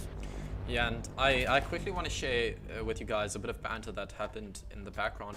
On one of the group chats I'm on, yesterday I typed out, I just checked this by the way, I typed out also F6 is really strong on Coastline. If I'm Odyssey, I'm not taking them there. I just quoted that and said Kanye the Prophet. People are surprised to say the least. I told you guys before the stream, Frantic6 they're strong on Coastline. Sure, they lost out to 80k and Laden, but it's a 6-0. It's looking like they might be able to lock this out 7-0 if they take this next one. If that happens, I'm sorry, but the cost occurs. I'm just saying. Kanye the Prophet coming out with I mean, the real Kanye West is on his Jesus vibe, so yeah. So I'm his disciple. Oh boy. Well, it is going to be the first chance for Odyssey now to defend on this map, and they could make it work. Of course, you know, it's doable. They're here in Kitchen, but Frantic6, they've shown such a good mastery of this map that they're going to have to play very, very hard to shut down this streak, because 6 rounds back-to-back means that Frantic6, they know what they're doing here. There's no doubt about that. It's going to be difficult to topple them off of this snowball. It's built up so heavily. I think that maybe Odyssey might just be trembling a little bit, because, like you said, if they lose this, we go over to Theme Park, and if what you say is true, and you know, Theme Park is where Odyssey got smashed recently, then they might not be feeling too good about that. Yeah, it might prove to be the final nail in the coffin if we follow this trend. I mean, going 7-0, if that happens, I'm not saying it will. They might be able to cancel this out, but if that happens, oh, that was a brilliantly timed. That was great. We were talking about how good Frantic6 are playing here, but we got to give it to Dr. Dropshot. That was sexy. That was definitely very sexy, and nice nitrous cell coming out there from Dr. Dropshot, and maybe Odyssey will prove themselves to be a bit more capable on the defense here on this map than they were on the offense. And of course, no Monties to sway them from their defense here, so they will be alive for the moment. And of course, a nice frag onto AML means that pertinent entry frag is taken off the board very early on for Frantic6. Yeah, now they're trying to enter into Office and Sunrise Bar, but they still need to translate this into a side deck. They're pushing into Security Room now. The Hibana finding this long angle. Might just be able to open up the angles into Pantry. Indeed, she does start to do that. This is definitely going to start to put a lot of pressure here on the defenders on the side of Odyssey. Now you see all of these players, they are pinned. They can't rotate because that angle is being held by the Hibana. Sees the Doc, whoofs the shots actually. You never like to see that. The Doc escaping with a single bullet worth of damage done to him. But still, all 3 of these players are pinned inside of either bathroom or kitchen serves. The Doc actually proning. Yeah. Oh, that's one way to get out of a pin. Yeah. I mean, I guess if all else fails, just drop to the floor. It is a primary army tactic that is used in real life, so I guess that works. Burning through the ADS here is of course going to be Lulu tossing those in, but there's 1 minute on the clock. Ducky gets a frag. But there's still time for Odyssey to hold on to this. They only have 1 minute. If they can stall this out, it might be doable. But Frantic6, they're looking to clutch the Dark and close it out right here. I just realized Lulu and Fig have 1 death each. Wow. Okay, but the diffuser goes down on kitchen window. Frantic6 just say, okay, we walk in and plant. But Dr. Dropshot getting 2 for himself. So that's a triple kill in the round now. Odyssey, they have the man lead. The the defuse going out, but look at where the IQ is sitting. She can spot out that defuse. He gets it. Actually, it's Figure to get it, and now left in a 1v2. Will Figure be able to clutch this out? Pengu vibes where he clutched out the Penta versus EG game, but no, they aren't gonna take it. 7-0. Odyssey. They win out at the very least 1 round. Finally, they get themselves on the board, and maybe just a little bit of a blunder coming out from Frantic6. They falter just slightly, and Odyssey take the round. But is it too little too late? Is that enough to start the comeback? I'm not sure. They're down so many rounds that Frantic6 are sitting there like, okay, it sucks that you took our perfect game away, but we also still have 5 whole rounds of grace, basically, to just come back and keep winning. So they can just go at it again, and if they don't win this one, they can go at it again. And if they don't win that one, they can go at it again. It's not like there's huge pressure on them right now. They could still win this pretty easily. I just got a quick update. Apparently, I was wrong. Odyssey beat out Gamma Drones on Themebox, so if this ends out right here, right now, on a 7-1 for Frantic6 Odyssey, they might just have a shot at winning out Themebox. So at the very least, we're going to have some competitive integrity. We're going to have a very good matchup the next one, but we still need to finish this one out. And the RX. What is that one doing? We've seen this a couple of times where the teams will pull out some of the newer operators. The RX obviously recently being available here for usage, and it's interesting to see how the RX gets utilized, because obviously it's one of those operators where we still have yet to see him fit in to the sort of meta at the moment. Yeah, he can smash through walls, but we have shotguns, nitrocells, impact nades, that kind of stuff. It's not like that's the biggest detriment, you know? We can pull out the castle, we can pull out everything that we might want. You know, the castle, obviously, with the new super shorty, you know, it's not like the RX is super valuable in the sense that he can smash through stuff. So I guess the only thing that he really has going for him is the sort of surprise, I'm here vibe, and you know, we're not too sure how useful that is at the moment. Yeah, we're not sure how useful that is, but it might just be useful in this very round. But I quickly read something in chat. Neekstro said, nah, in reaction to someone else, just for a chance to win this map, Frantic6 would literally have to stop using guns. People are very confident in Frantic6 at the moment. That is, yeah, that's flames right there. I mean, just to remind you, you know, Frantic6 came back from an almost unwinnable game. In fact, if most people said that would have probably been unwinnable, they still came back and won it. So Odyssey could do the same here technically, but I mean, I would tend to agree in the fact that Frantic6 have shown themselves to be entirely capable, so much so that it would be difficult for Odyssey to take this one. They would have to play absolutely to perfection, because Odyssey, right now, they can't make a mistake. We're on match point. Frantic6 is ready to win this one. Any mistake from Odyssey means that they lose this map. Yeah, they need to go absolutely perfect if they want to win this, and against a team like Frantic6, it might not be possible. I'm gonna be honest.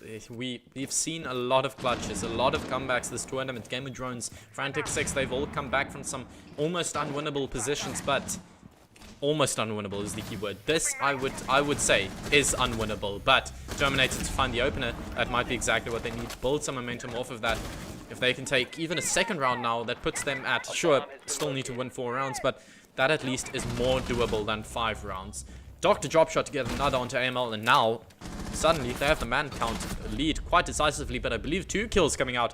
Fish and Lulu, they're saying, no, we want to end this right here, right now. Let's see what happens with this one. Oh, the tight angle, but no, the IQ to win it out. Fish, he puts the man count lead in favor of Frantic6. Yeah, Frantic6, they have the lead at this point, 3v2, 58 seconds, but there goes the IQ. The defense coming out is strong. It's 2v2 now. The Odyssey still have a chance. They could put another round on the board here if they manage to hold on to this one. It's down to Ducky and Lulu to try and make something happen. If they can find the players, they could make this English. They could make this doable, is what I'm trying to say. Words, use them. Words. Yeah, I'm attempting to. Well, it looks like Frantic6 might just lock this out. Odyssey, they are on their very last lifeline. They're gonna go for the plant now soon here. Lulu has the diffuser. There's a Nomad air jab right outside here. If you guys are asking why he's not going for that run out onto the buck, he literally can't. That Nomad air jab will catch him out, but he connects onto the Nomad. That means the player will have to repel in. Ducky now going for it, sprays through, but he'll need to go for the plant or get the kill. And to go for the kill, he might just have to. Odyssey, they actually won that one. Damn. Kudos to them. Who would have thunk? Is thunk a word? I'm not sure, but it is now. As you can tell, my English is very much sort of getting flushed at this point. You know, we've been chatting for what, like 2 hours already? 2 hours 15. So it's been a while. You know, the dictionary runs out eventually. Damn, we have been going for like, I've been going for 2 hours 50 with the Michael Myers even beforehand. Damn, okay. It felt so yeah, short. We Yeah, out I mean, here, it's boys. been an intense time, but we are out here, boys. And in case we are still on match point, but Odyssey have managed to keep themselves in this by a hair. They're hanging off by a thread right now. Any mistake will come back to bite them. But, well, Frantic6, they weren't able to clutch out the round like we usually see them do, which bodes well for Odyssey. Maybe they can get a couple more rounds on the board and put themselves in a much better position. Tumbling and taking down Frantic6 from the back. Maybe it's not impossible, but we're still sort of on the side that it is unlikely. Yeah, the thing is, Odyssey, they need to win out literally every bomb site. That means they need to go through need to go to 3 bomb sites in the rotation, and not all teams are comfortable on all sites on a map. So heading to Blue Bar and Sunrise, this is their 3rd most liked bomb site based on their pick. So that means this is their most unlikely one to win. So I want to see what happens with this one. Odyssey, this is an interesting setup here in Hookah. Okay. 5 seconds left before insertion. Yeah, I like that, but also he's gonna go for the spawn peak. Please get something. This is a cheeky spawn peak. Yo.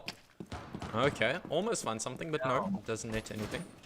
Odyssey trying to go for pretty much anything they can, you know, like the Nitrous Soul play. Anything that they can get going for them will be a welcome addition to their advantages, because they need everything they can get.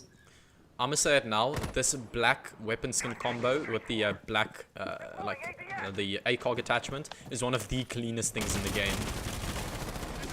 Yeah. It just looks so good. Yeah, that I want to be able to run that. I don't actually have the black skin. It's like 9,000 renown, but I'm like, nah, I'm not spending that money.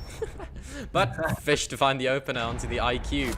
Connects onto him. Tries to connect with the smoke there behind the bar. Does not, but still they have the man count lead. Looks like a run out might actually be coming here from the Aqua side. If that was Dr. Drop Shot, he might be able to net himself. Oh, he finds the headshot onto Fish. Great one to find, but on the other side of the map, AML connects onto Terminator. The Jaeger off the board. Yeah, some good stuff coming out. Odyssey trying to press every single advantage they can, but ultimately they're going to be on the back foot. 2 players down for only 1 on Frantic6, so it's going to be a 3 against 4. Odyssey need to make something happen. They need to be able to hold on to this, because 1 minute 35 on the clock. Frantic6 will have some good time, and that's Dr. Dropshot getting caught out. AML holding the perfect angle, and that's the go signal for Frantic6 to push in and close this one out. Yeah, now they need to worry about this angle of pool entrance, this window onto Sunrise, and AML from the back. Just as I say that, AML from the back actually gets taken out, so a lot of pressure now alleviated, but the plant is going to come out. Ducky gets a kill into Alpha, now on a 1v3. We saw a 1v2 clutch in this previous round, but 1v3 might just be too much. SMG 11 in hand, and indeed it is. Frantic6, they take the round. Yeah, it is not the 7-0 that we were expecting off of the first half, but it is still the 7-2 coming out there. A decisive victory for Frantic6, taking us to a map 3, looking to win this one out. Let's see if Odyssey can clap back and get some more rounds. Yeah, Odyssey, they need to start doing something at the very least. Yeah, we're gonna take a quick break before the next game.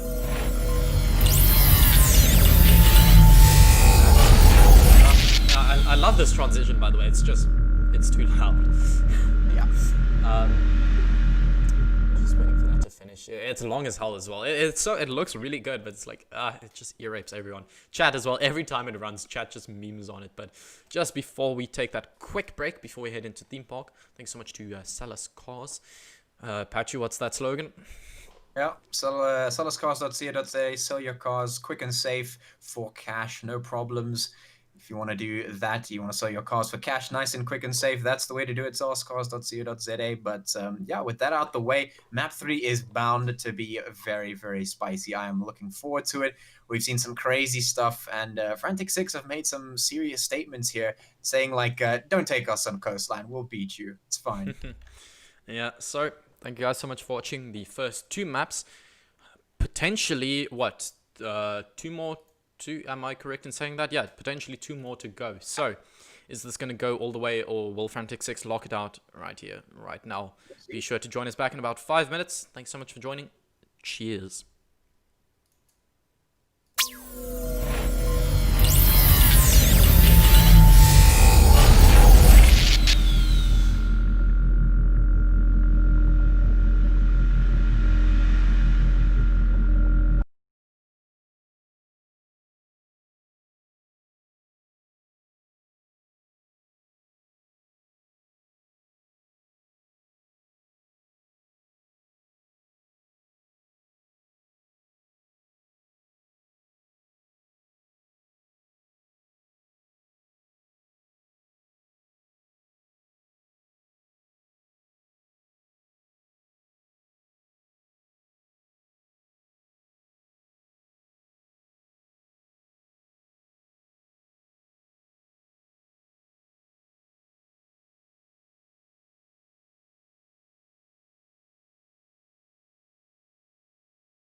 is a good question.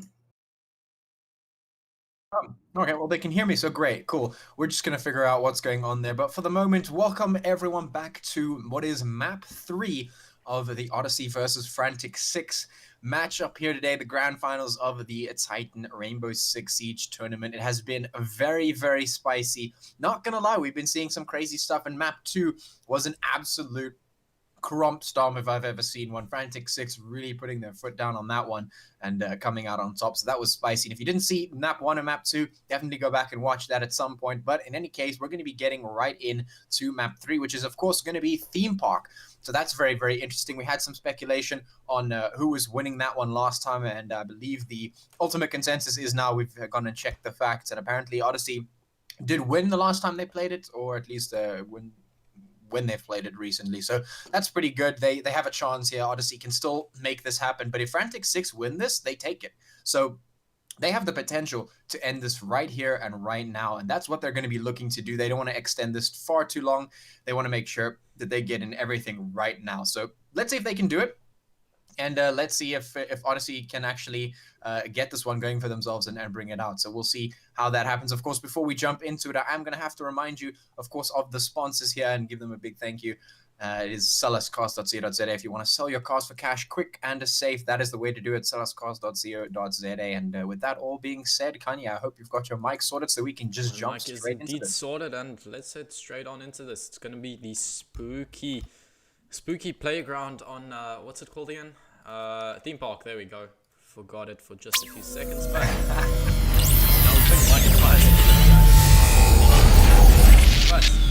at least this time around the gamma isn't going to be on literally 0 with the Michael Myers we were playing on 10% brightness. It was just a completely dark, and it was impossible to see. This time around we're going to be playing on that full 1080p 60 frames per second. Oh, and the initial ban is actually going to be a Maverick. That is quite a strange one. I was actually going to ask the question, like, what sort of operators are we going to see banned here? Because right now, some traditional bans would be pretty strong, stuff like the Mira, that Echo, maybe that kind of stuff. But we're going to see the Maverick getting taken off the board, and the Jackal. Okay, the Jackal is much expected. That's one that you definitely don't want on the board. Very, very powerful on this map. The Maverick is a very interesting one. I can see a couple of places where that would be used, but not immediately like making itself known. Yeah, I mean the Maverick, it's very strong for attacking Armory and Throne Room. I mean, when attacking that bomb site, you basically need to open at least one of the panels. So I understand the pick for that, but on the rest of the map, when I'm thinking about it, it's not that influential of an operator unless you want to open up Initiation, I guess. But even then, it feels like it's a needle in a haystack type of deal, and is it actually going to prove to be useful, that ban? But nonetheless, that's going to mean you need to rely on either the Hibana or the Thermite. Obviously, Ace isn't in play yet, as well. Malusia, our proud South African girl, she's also not in play yet, so they need to rely on those traditional operators to take care of that. But let's see if Frantic6 can continue their tear, or whether Odyssey, starting on their defense, going to Armory and Throne, can throw a spanner in the works and actually cancel out this momentum that Frantic6 have been building for oh so long. Yeah, absolutely. The Mira and Wamai bans not unexpected there. Mira obviously very powerful on this map, and Wamai, of course, as well. One of those operators just taken off the board here. So nothing crazy there.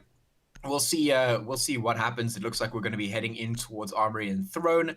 And, well, we've got Bandit, Vigil, Legion, Jaeger, and Valkyrie to do that defense. We'll see how it works out here. I'm very keen to see how this plays out.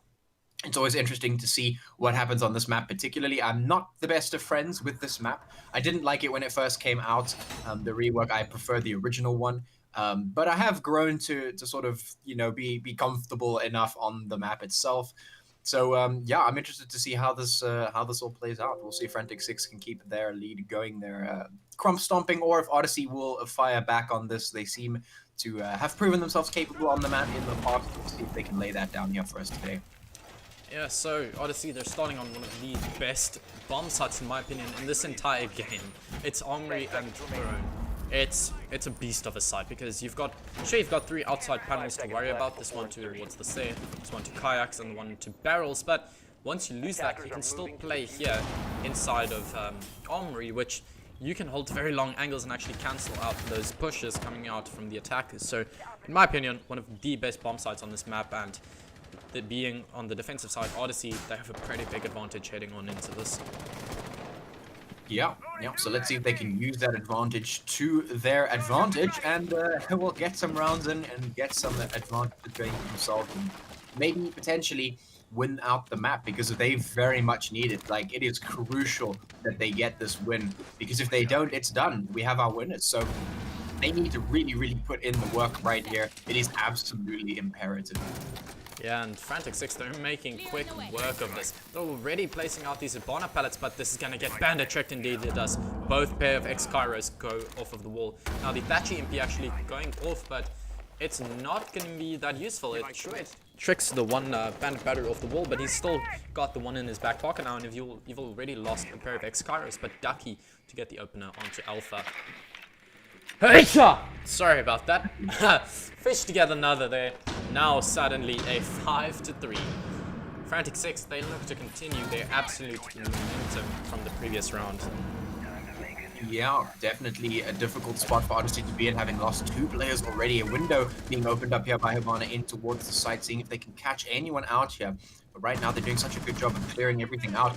Odyssey need to try and fire back. They need to be able to hold on to the site, because if they don't, they will be off to a very rusty start. No, oh, at least he finds the kill. I was going to say, if that came out as a negative trade, I would have been so disappointed, but the bandit does fall as well. Now Terminator left in a 1v3, the diffuser's going down, Ducky's on no HP, but what can you do in this scenario? So many angles being held, and masterfully they are being held at that. The IQ just peeking every now and then, not overexposing herself, playing oh so passively with the MPX here. What can the Valkyrie do? She rips the C4, does it go all the way? Does not connect. The IQ on 1 HP. Tries to find the engagement, indeed he does. 30 seconds left on the clock still. He could be able to clutch out this 1v2, but it's going to be a long stretch. Yeah, he has to win every single fight here, and it just cannot be done. Frantic6 are going to win round 1, and they start with their best foot forward. Now, this is coming off of one of the most dominant performances on Coastline.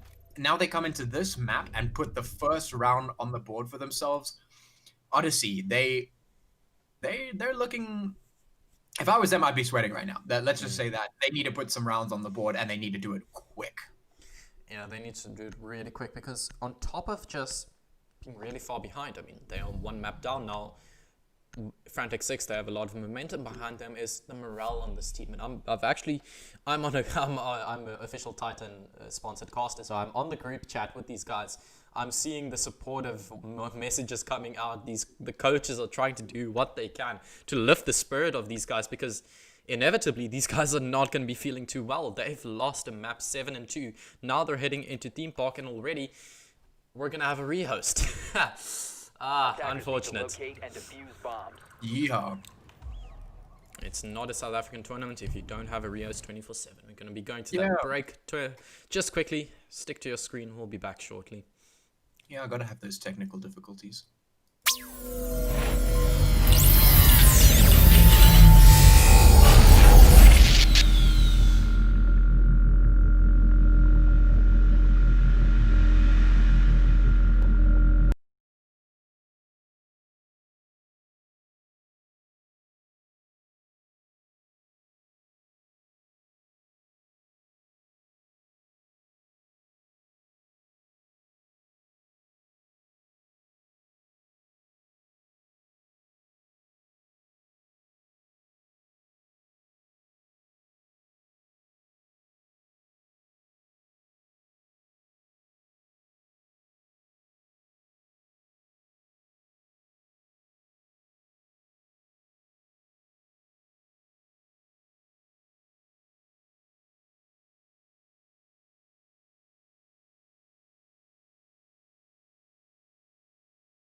Okay, welcome back everyone.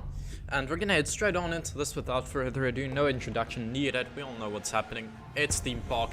It's Odyssey versus Frantic6. F6, that one map up currently. Odyssey, they need to try and push this one up. Currently, Frantic6 is one round up after that initial round. The defensive side of Odyssey, having lost out Armory and Throne, they're going to be heading back to it.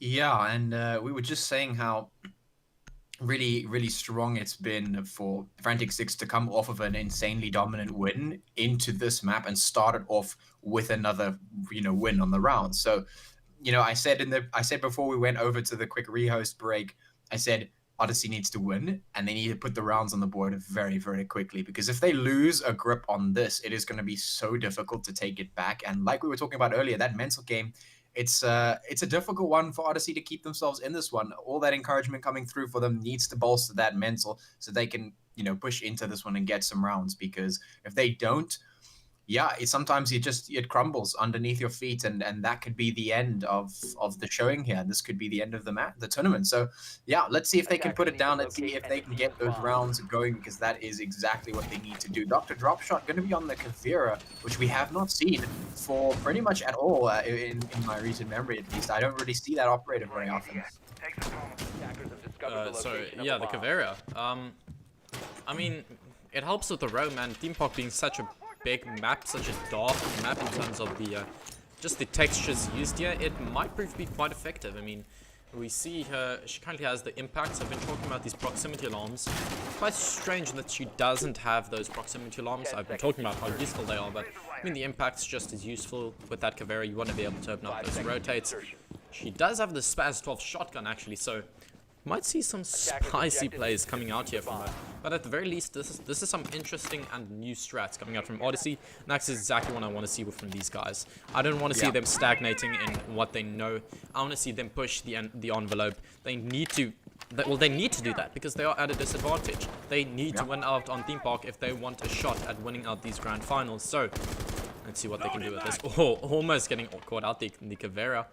Nonetheless, I don't think this Thatcher did actually spot him. So might just actually be able to go for a run out here. Yeah, absolutely. A difficult spot to be in. Odyssey need to start pulling out those new strats. They need to start trying something different, and they need to stop trying Monties. That's sort of the big takeaway from this event at this point. Try some new things. Get some some spicy stuff on the board. Maybe catch the enemy off guard, catch them off without taking too many losses, because you need to push every advantage you can get. And the element of surprise is a pretty good one. So maybe the Kavira will come in clutch for them. Although they did, of course, spot her out, so that at least they know the operator is on the board. Yeah, they need to deal with her, and we've seen Frantic6 in previous times ignore the top floor roamers, but this is what happens when you ignore them. They get a kill with that vertical play. Dr. Dropshot with the opener onto Ducky, losing one of your hard breaches. That is quite a big one, especially with how important hard breaches are on this site of Armory and Throne. And Kavira now, she still has free reign of this top floor area. Yeah, that is a very, very critical pick for Kavira to get on this one. Taking off that hard breacher, very, very important, especially on a map like this, where destruction is so important to being able to get through all the soft walls, all the reinforcements, everything. So Kavira doing a really good job now, utilizing this operator is going to be of utmost importance. But speaking of that, it's just going to be taken straight off the board. Dr. Dropshot gets taken up by Figure, and now the man count is evened out, and that's not where you want to be, because Frantic6, they win these. They win these, they do. And Figure to get an opener, just proving that they win these. He gets the opener onto Luna. Now Spectre, who actually failed the impact trick onto that exothermic charge, definitely going to be slapping himself with that one. Sprays with that Alda, the 80 rounds in that magazine, proving very useful. But Figure with another. Swings wide and gets Spectre. Now 2 players left for Odyssey. Terminator and Alpha. Looks like he's having some connection issues up top. Unfortunate to see that, but the MP5 ACOG, can he cancel this plant? It's a long angle, but he does not spot him out. Spots out the Thatcher there, but he can't actually connect onto a Terminator from up above. Still trying to see what he can do. Alpha does connect onto Figure there. Now going for a very aggressive rotate here. Might just be able to net him something. So much damage done onto the Ash, but the Thermite to swing gets the kill. Alpha now left. Only 1v3. This is looking impossible. 20 seconds. Oh boy, is this gonna be what I think it is? Alpha gets one, he takes on Fish, but still AML and Lulu to get through, and that's a big, tall order to try and make in 10 seconds. It's still possible, but time is running out, and Frantic6, is this another one? This is another one. This might just be another one. Yeah, Odyssey, they are not doing too well at the moment. They are quite, well, 2 rounds down. It's 2 rounds, sure, but you've gone to Armory and thrown the most defensive-sided bomb site in this entire game. And now you're going to it for the 3rd time, having lost it out twice. If they don't win this round, I'm sorry, in my opinion, they are not winning this map. I mean, at this point, I think the consensus, or at least in my mind, what it is that Odyssey could win this, right? They have the potential to win this, but we've been talking a lot about sort of the mental aspect to this game, and I think that plays such a huge part that despite the fact that Odyssey have the ability to win this, I don't know if they're going to. I don't know if they actually can win this, just based off the fact that you've just come off one of the most heavy defeats. You get into a map that's defender-sided, and you're on the defense. You pick the most defensive map, like you say, of all time, essentially, at this point, and you lose it twice. Suddenly you're sitting there and you've been on such a heavy losing streak that has to weigh in on your mental. That has to. There's no ways you can ignore that. It doesn't matter how disciplined you are. It doesn't matter how good you are. It doesn't matter how much you can keep your calm. It doesn't matter how much people try and console you. At the end of the day, that has to have an effect. And I don't know if they can push through something like that. They could potentially put some rounds on the board, but if it's going to happen, it needs to happen now. Yeah, I literally just checked on Siege GG according to their stats. This is the most defensive-sided map, but Odyssey to lose a player, I think it was them that called the rehost, so they can't have a rehost. They've already used their one for this map, so that player's gonna have to reconnect. Unfortunate to see that one come out. Now Frantic6 with just another tad bit of an advantage heading into this. The player has luckily returned, so he will be available for that next round, but now a 4v5 because of an unfortunate glitch. Never like to see that, but yeah, let's see what happens here. Odyssey, they could still win this, but like we've been saying thus far, it's just not likely. Yeah, I mean, these technical difficulties and whatnot, they suck, and usually you just have to push through them. But Odyssey in such a state right now that technical difficulty is just going to add to the weight on their mental right now. That's not a good feeling. When you're trying to fight for everything you can, and you have the potential to do good, and suddenly it's something that out of your control happens, it weighs on you. It has to feel bad. You sit there and you're like, damn, I can't do anything about this. The game just sort of screwed me over. And that's just another thing working in Frantic's favor right now. They used 3 impact grenades and they weren't able to impact trick it, because if you guys didn't know, when a thermite places it at crouch height, well, you can't impact trick it. So, all done there to the thermite to outplay them, and now the main wall from kayaks is open. That's not good. Yeehaw. This is just not a great spot to be in right now. Terminator trying to find someone on the outside. He had a very quick rush in from Fish, and there it is. Fish gets the entry, Terminator goes down, and now Odyssey are on the back foot even more. They've got 2 players down, of course, the one from the DC and the one from just being taken out. Now, 3 players, they have to try and hold on, and the castle gets knocked. This is 2 players left. They can't do this. I don't know. 50 seconds left on the board. There's just nothing they can do unless they find every single shot. And 2 are going to go down, but there's still 3 players left. They have to find more. Spectre's the last one left alive. Can the laser beam find them all? It won't happen. Frantic6 take another one. So unfortunate to see, because Odyssey, they could have done this, but it's just time after time it proves that they fall short each and every time, and it's really sad to see they've made it all this way, but to just get absolutely stomped here in the finals is unfortunate. Frantic6 with so definitive of a lead that I'm sorry, they are winning this. Heading to initiation and office now. Maybe they can turn things around here, but in my opinion, the point where they had to turn things around was back on Cafe. It's not looking good for them. Yeah, I think when it comes to turning things around, I think the only chance they have, and let me be clear here, this round, this map right here, is literally the do or die. If the people watching right now don't realize that this is potentially the final map, because if Frantic6 win this, it's done, right? Odyssey have to win this map. They have to. If they want to stay in this, they have to win this map. And the only way that I can see them doing that right now is them winning rounds now, putting at least 2 on the board now, going into the next half with the most strong and aggressive and perfectly executed attack that we have ever seen. Because if it happens that Frantic6 can pull off the defense on this map, which I don't doubt that they can, we've seen them do some incredible work throughout this tournament and even today in this match alone. So if they're looking to win this one, and they have to do that unless they're going to get knocked out, they have to win this, and they have to win at least 2 rounds here on the defense, because you would expect them to win more. The defense is very strong. That's the sort of thing that we've been hinting towards. The defense on this map is the stronger side, theoretically at least. Not of course for every single player, but generally speaking. And you know, if you can't net even a single round on this bar, that's not boding very well for you going forward. No way he loses that. AML is on fire. How does he win that engagement?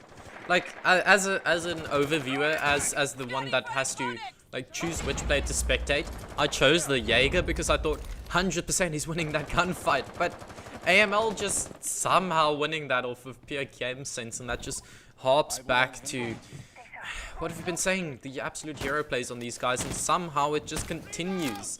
We said at the start of this game, they can't just rely on the hero plays, but time and time again, it comes out for them. And one more example of that. Now they have the man advantage early on into this, and they look to take it in a 4-0. Yeah, and I mean, if that happens, if we get to the end of this half, if we look towards the end of this half and Frantic6 have that decisive lead, I think the game's done at that point, because then Frantic6 get into the defense, they look pretty strong on it, they take the win, and I think it's done and dusted. So Odyssey, if they're looking to redeem themselves, it happens right now. There is no other chance for them to do anything else, because if they falter here, if this is the final defeat for them, it's over. Yeah, this is the one. This is the one. 1 minute 20. If they lose this one, like Patchy said, we're writing them off. And now the initiation wall being opened, the bandit just still trying to trick it, but he's too late. The wall is open, and that's a massive avenue onto site here for the attackers. Dr. Dropshot, sure, he's still on the flank. He could net himself a few kills from there, but this is looking so unlikely. Figure now going to start swinging this. He gets the kill onto the bandit. Now Dr. Dropshot, he needs to do something. The players on the side are starting to fall. They're pressuring on into this initiation angle, but Fish gets the claymore kill onto the one player that was able to do something. This might just be a flawless round. Alpha left with the shotgun. Lulu gonna swing into the angle. He gets the kill onto the IQ, but from the long angle from waiting room. Ducky, the player that's been so instrumental for Frantic6, gets another one under his belt, and that's Frantic6 with a 4-0. Another one for Frantic6. It really is, and this is the power of the snowball. We talk about it a lot as casters, especially when we talk about games, and snowball comes up a lot. And for those who don't realize what a snowball is, it's a momentum. It's not something physical, really. It's more like a mindset. When you have momentum going for you, you tend to be able to keep it going, and you can play off of that sort of feeling. You can play off of that momentum. And right now, we've been talking for quite some time about mental game, right? Mental game. And under the strain that Odyssey is under right now, they have been pushed to quite the limit, because they have lost heavily. Everything's weighing down on them. Technical difficulties coming back to bite them, and now they've started to lose stuff like, peaks that they should have won, like AML winning that shot, right in the beginning of the previous round. They find themselves 4 rounds down on a map that they need to win. All of that builds up. But we've been talking about that going against Odyssey, but that also works for Frantic6. It keeps that snowball going. So they're just playing off of that. They're keeping the momentum going. They're on this sort of high, for a lack of a better description. They're on this high, and they're keeping it going. And usually, when we talk about situations like this, the objective of the other team would be to shut down the snowball. It would be to stop that feeling from coming through, to really put a wall in front of them, let them run into it, and start getting something back for yourself. But right now, we're in a position where Odyssey, it doesn't look like they're going to be able to do that. They have so much weighing down on them right now that nothing short of absolute perfection from this second forward will get them that comeback. Because if they lose this, I think it's done. I said they needed to get at least 2 rounds on the defense. They haven't done that. They will not be able to do that now. If they get 1 more, it'll at least be 1 for them. But the hill that they need to climb after that is so steep that I seriously doubt that anything after that will be possible. If they get this, I think there's a chance. If Odyssey don't, I think there's no chance. Yeah, do or die. We've been saying it for a few times now, but genuinely, they're pushing the envelope as to how far they can go and still make a comeback. At this point, I differ from Patchy. I think they've lost this already. I think there's no way they're making the comeback here on Theme Park. If they do, I'll eat my heart out. Easy as that. But Alpha now to connect there might just make me eat my heart out. Gets the kill onto Ducky, now a 4-3. And Lulu connects onto Terminator, but Figure is injured. The Res will go out, and IQ to get a kill. Fish there. Alpha and Kashi now. We've seen this time and time again.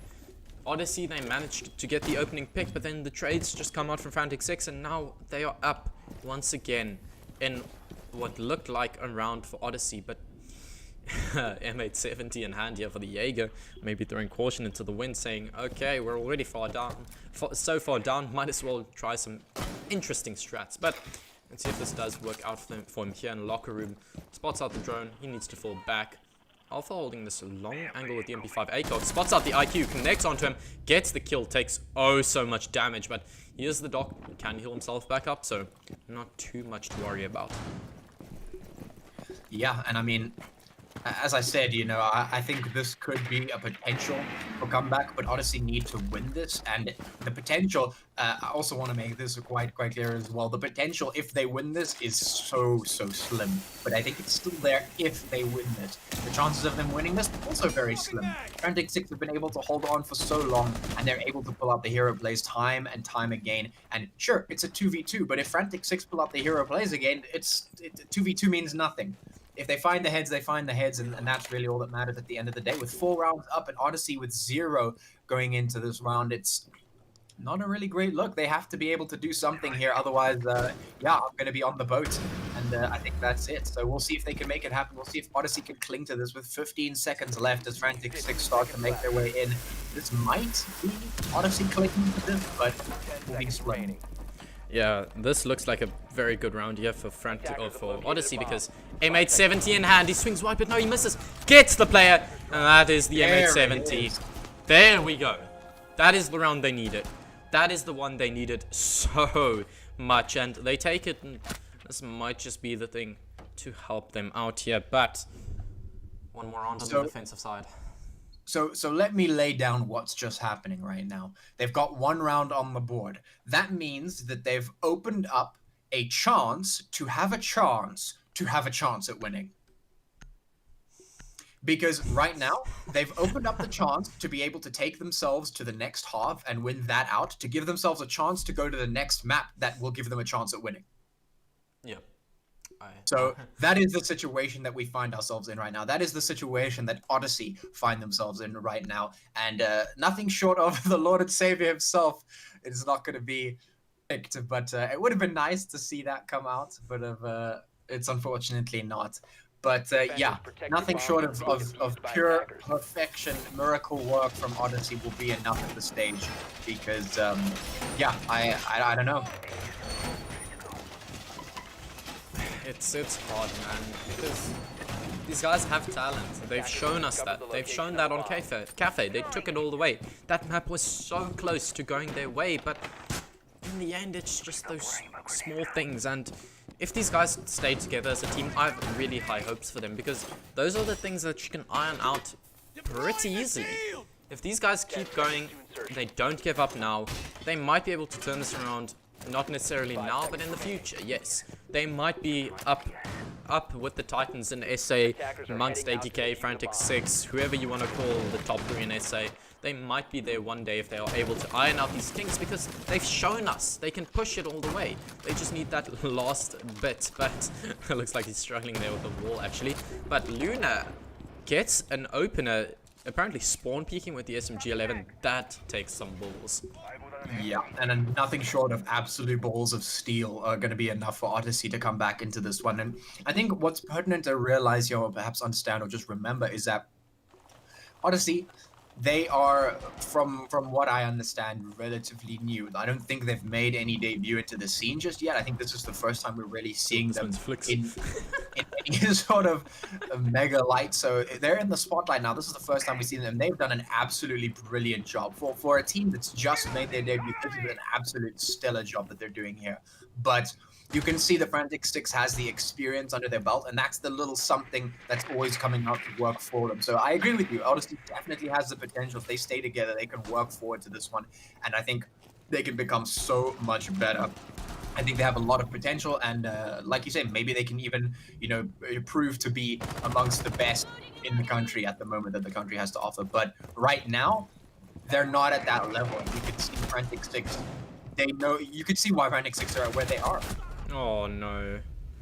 Vigil not winning that one out. Figure to get the kill with the A33. Quite a weird gun to pull out. We almost never see it brought out, but brought out it is. And Alpha to actually get a kill into Lulu as well. Figure injured. Doctor drop shot to get one. The smoke canister goes out, and what is this? Ducky left last live. Will we see a repeat of his incredible 1v4? I don't think so. This might just be Odyssey to take 2 rounds. If so, that is the benchmark you set them. Keep in mind though, the benchmark, the absolute lowest. Sure, they can make a comeback, but it's still so unlikely. I mean, my question is, where was this Odyssey 3 rounds ago? Because this is the Odyssey that needed to come out, that we were saying, oh, this is the last chance, this is the last chance. That was the Odyssey we were waiting for. That's what they needed to bring out. And like you said, this is the absolute bare minimum. This is the absolute bare minimum.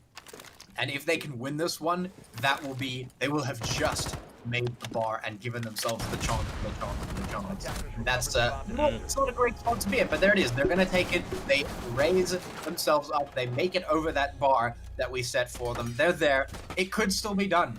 I said that if they make the 2 rounds, it could still be done. So here I am. I'm saying it. It could still be done. Is it likely? I don't think so. But it could still be done. Yeah. So, Frantic6, will they struggle just as much as Odyssey did on their defensive side?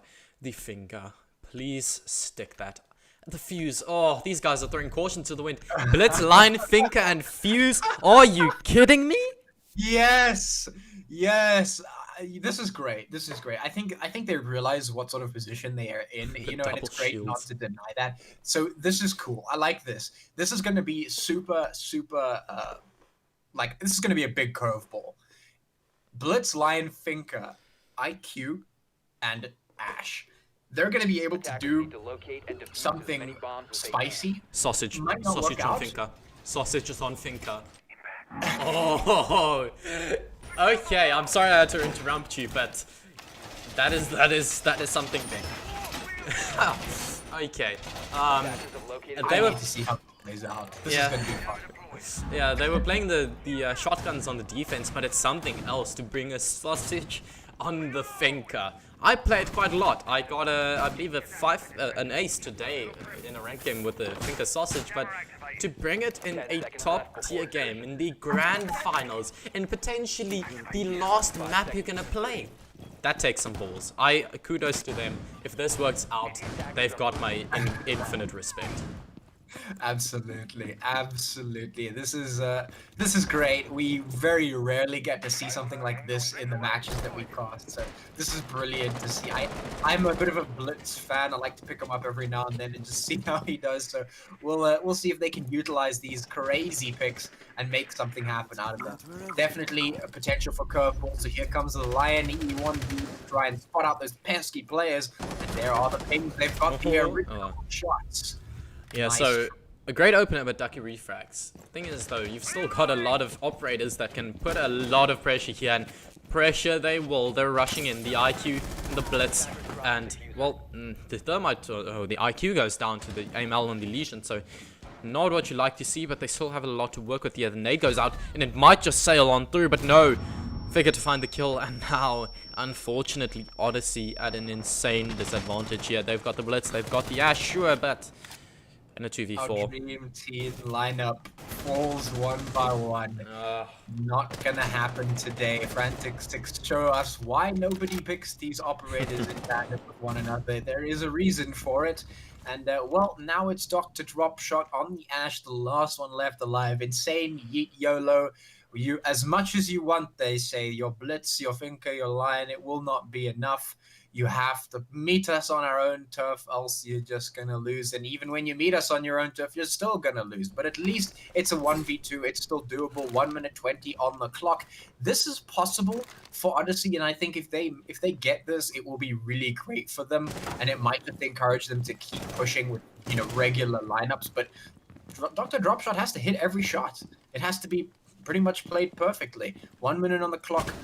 Dr. Dropshot's got to make it happen. Yeah, he has the diffuser notably, so he will be able to plant at the very least if he gets onto that bomb site, but C4 still in the hands as well as those impact grenades, so a lot of throwables on the side of Frantic6. We talk about the nades, the flashbangs, the throwables for the attackers, but equally on the flip side, the defenders, they've got their utility, they can use that. SMG-11 and the T5 SMG. Two great guns to be used in this situation, but the R4C even better. The best gun, according to many players. On the attacking side, he gets the opener. Rushing onto the site now, gets the Prisma. Now, Legion in a 1v1. Will Dr. Dropshot, he gets the plant down. Will he be able to clutch this out?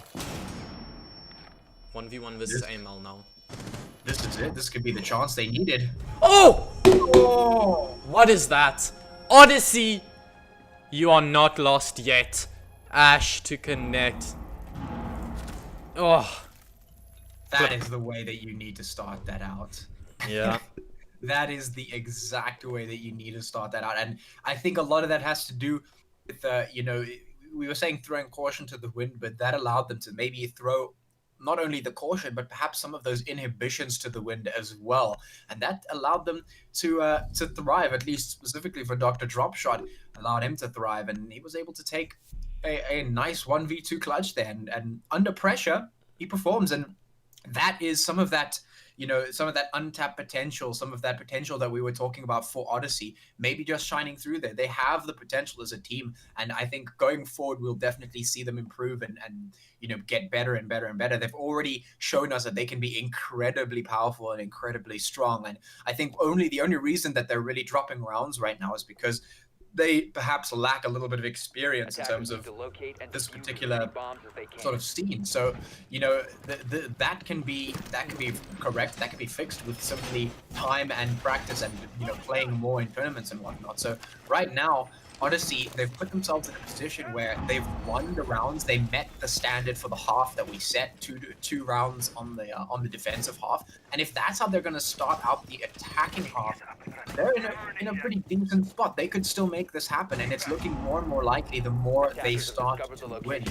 And well, Frantic6, they need to hold on to the defense, because if they're going to start losing the defense like Odyssey was losing the defense, they might be in for a long ride. On a long ride will be us as well. We out here, boys. We're going to be casting all of this, no matter how long this game goes. Odyssey, they might just be able to answer it back. I'm not really want to be the optimist, but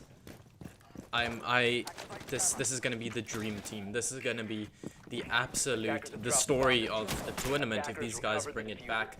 Odyssey, they were so far behind on Coastline, here on Theme Park even, but they might just be able to claw this back. But AML with the opener, that's not what you like to see. On to Spectre, a player that's definitely struggling this matchup. 1 for 7 at the moment, getting beat down even more. The line scans coming out. And the attackers now, they're starting to push. There's a player here in lock, I believe that's Fish on the Valkyrie. Might just find this engagement. The line now aware of his position, but Ducky on the other side of the map to get a kill, and Fish connects. Now Dr. Dropshot and Terminator They were the ones that lost alive on the previous round, but it's not looking likely. Yeah, the previous round it was a 2v3 turned into a 1v2, and that was clutched by Dr. Dropshot. Now we have a 2v5, and they're gonna have to find a lot of frags to make that happen again, and that's still only presuming that they're going for a 1v2 clutch. So not a great spot to be in, like you said, but the fact that they're able to put 3 on the board to try and match Frantic6's 4 is, well, it's encouraging for them. It's going to be definitely helping their mental quite a lot. They're going to be maybe a little bit more encouraged, a little bit more uplifted at this point to try and make something happen. They've been doing a good job of clawing it back, so this is still possible. Even if they lose this, they can still work to make it happen. But of course, you know, it's going to be, like I said, it's an uphill battle. It has been. We always knew that was going to be the case from the moment that Frantic6 were in the huge lead. But the fact that they're still in this one, that they're still trying to make it happen, is great. Yeah, it's hard to see this. I mean, oh, if he gets this, might be the opener they need. The player is now pinned. However, the smoke is close. Oh, the big brain words use them. The big brain play is almost coming out, but he might just connect with the pistol. He does. The 5.7 USG connects. And now he still knows that player is pinned, so he has one ash shot. Oh, my word. The Valkyrie with the big brain plays fish to lock it out. What the hell was that? Well, that is what you call a hero play. And once again, Frantic6, make it happen. Yeah, it's hard to witness. It really is, because Frantic6, they had the opener for that clutch, but when Fish just says, I rip C4, I get kill, easy peasy, lemon squeezy, they're one off match point. They're going to bunk in daycare. Odyssey, if you want to turn this around, you're gonna have to win this round. You're gonna have to win the next few to even push this into overtime, to even try to win this map. The Echo being brought, 6-picked off of the Maestro, and indeed he will be sticked, so quite an interesting lineup there. Yeah, like you said, what we're looking at now is the chance that Odyssey were looking for. You know, we said this is the criteria that they need to meet to be able to get themselves a chance at winning this map. And they've met the criteria. They're in here. They got the round. They're 3-5. Frantic6 is on the doorstep of match point. But right now, Odyssey, they have a chance. The chance has been given. They've made the effort. They put in the work. They got the round. They needed to give them a chance. But this is that chance of a chance of a chance that we were talking about. So they've given themselves that chance. It is now yet to see if they can make it all the way, cross the finish line, make that chance count. If they do so, it's a long road ahead of them, but still possible. And right now, they're just staying within that boundary of it is still possible. But right here, as we approach match point, this is the tilting point between, oh, it's still possible and it's not going to be possible. So right now, if Frantic6 win this one, they're basically home-free. They have plenty of space to work with. Right now, Odyssey need to win 2 rounds to be able to get themselves evened up, to get themselves a chance at, you know, taking the map. Otherwise, it's not looking good. Oh, the defenders with the opener. The double opener, the double from Figure. You were saying this is the point where it either you get yourself a chance from that chance, or it's just not possible. Frantic6 looking to force that match point at the very least. Legion swings wide. This might just be a flawless round. Luna left last alive. 2 for 6 currently. He's been struggling this matchup.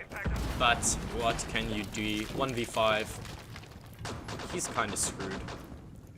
Yeah, and I mean, this is Frantic6 taking match point, which means that unless Odyssey win 3 rounds in a row back to back and then win overtime, this is basically impossible. And they're asking for a knife fight in chat. Oh no. Knowing these guys, it might just happen. But right now, they're just trying to take everything that they can to stay in this 1.5 on the clock. And well, yeah, I don't think this is possible. And Frantic6, they most likely gonna take this, gonna get that match point. And then the question we have to ask is, can Odyssey make the rest of that distance? And I don't know, Frantic6 have been looking so good lately in these last couple of rounds and these last couple of maps that I don't know if it's possible. He didn't pick up the diffuser. I swear, if this comes down to whether the diffuser gets planted or not, this is going to be one of the most tilting rounds ever, but he still needs to find a few more kills before he can even try and go for the plant. The Echo Stun does come through. He's between two players trying to find these gunfights, but eventually it will be the Mozzie to connect with the... actually, no, it's the Vigil to connect with that K1A, and now Frantic6, they have forced the match point at the very least. They have 3 more rounds to try and win on a extremely defensive-sided map. I'm sorry, but Odyssey, you've lost your chance on a chance on a chance.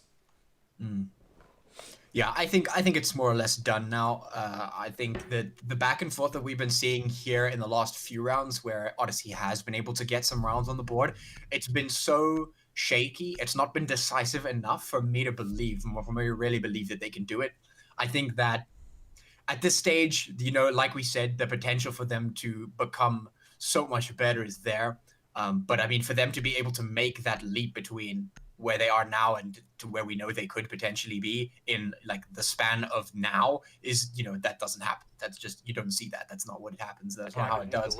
So I think Frantic6 have pretty much secured this one. I will be surprised if Odyssey managed to take this to match point and manage to get into the overtime. I think this is one of those scenarios where I will just magically turn into, you know, a fancy anime girl once again if that happens. Yeah, so it's Odyssey back against the wall. At this point, the casters haven't wrote them off.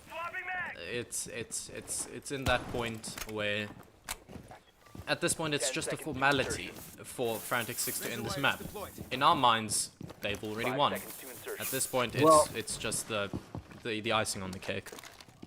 If it's any consolation, I love underdog stories, so I will absolutely lose my mind and forever be an Odyssey fan if they manage to do this. Seriously, I think that you know, you will get yourself a super fan if that happens, because that will be absolutely insane, and I'm rooting for you to try and make it happen. You know, never give up. That's always the greatest thing to see, even when a team's down and out. Just seeing them stick it in, make it happen is really good. You know, it's a sort of honorable game that we like to see. Just put your absolute best into it and try. So he has the if that impact grenade went through, but he's got the boss GA cog and he actually tapped Luna once, so already that is a big opener for Frantic6. The sledge now on around, what, 30 HP.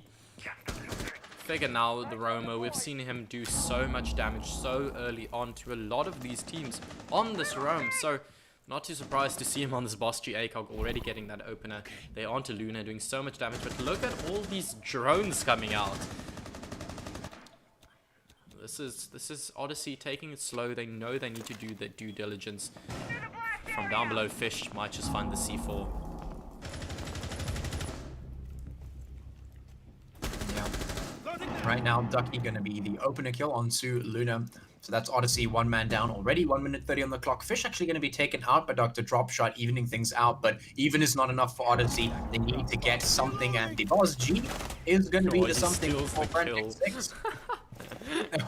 That's cheeky. That's so cheeky. Spectre gonna fall as well. It's on to Terminator and Dr. Dropshot.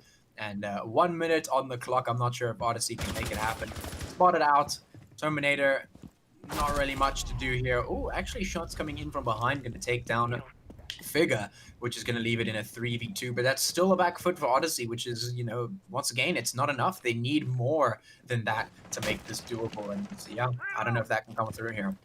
Yeah, at the moment, I would conclude my overall rating, to say it that way, of Odyssey as a good team, but a team that can never prove to get enough.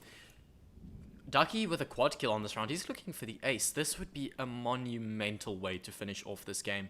And he's going to get it. No, he doesn't! Dr. Dropshot, what is that? Swings and... Dropshot.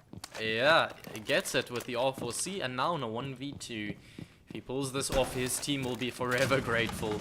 they will remember this. This will be in the high tales, written up in the history books for the team of Odyssey. Located by attackers. Trying to find the Legion, but it's the done. Legion to finish it out.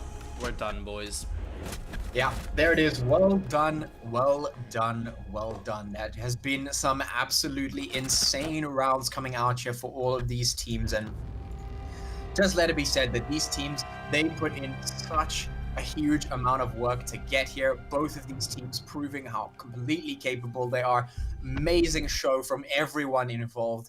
Great stuff, and really well played from teams to even make it to this grand final. That takes a hell of a great performance. And well, we're here, and we've got our winners. Frantic6, they have put in the work, and they have come back from one of the most incredible runs in Rainbow Six ZA Esports history, in my opinion, from what I've seen here. They have done an insane tournament run. So well done to Frantic6 for what is potentially one of the most insane runs of any tournament so far in Rainbow Six in South Africa. Yeah, Frantic6 have been on an absolute tear. They won through the losers bracket and they made this to this grand final. They were down a map heading into this, but they won 3 maps in a row.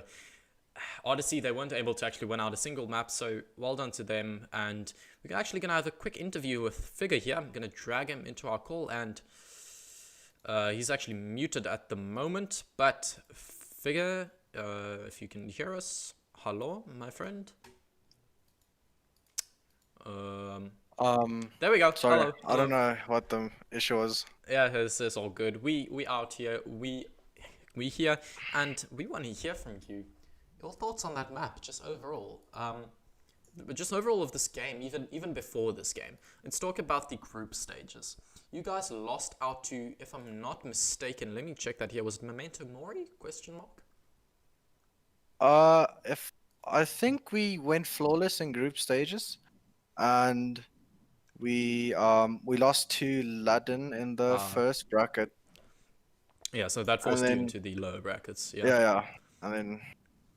Yeah, so you guys definitely, you had a long road ahead of you once you actually fell down into that lower bracket, but you didn't let that stop you. You guys won through that lower bracket, won against Ladin, won against Team of Drones, made it to the grand finals. Here you are with a 1 map disadvantage, and still you won 3 maps in a row. You showed Odyssey what Frantic6 is like, what it's like to play against one of the best teams in SA, and you guys definitely gave them a run for their money.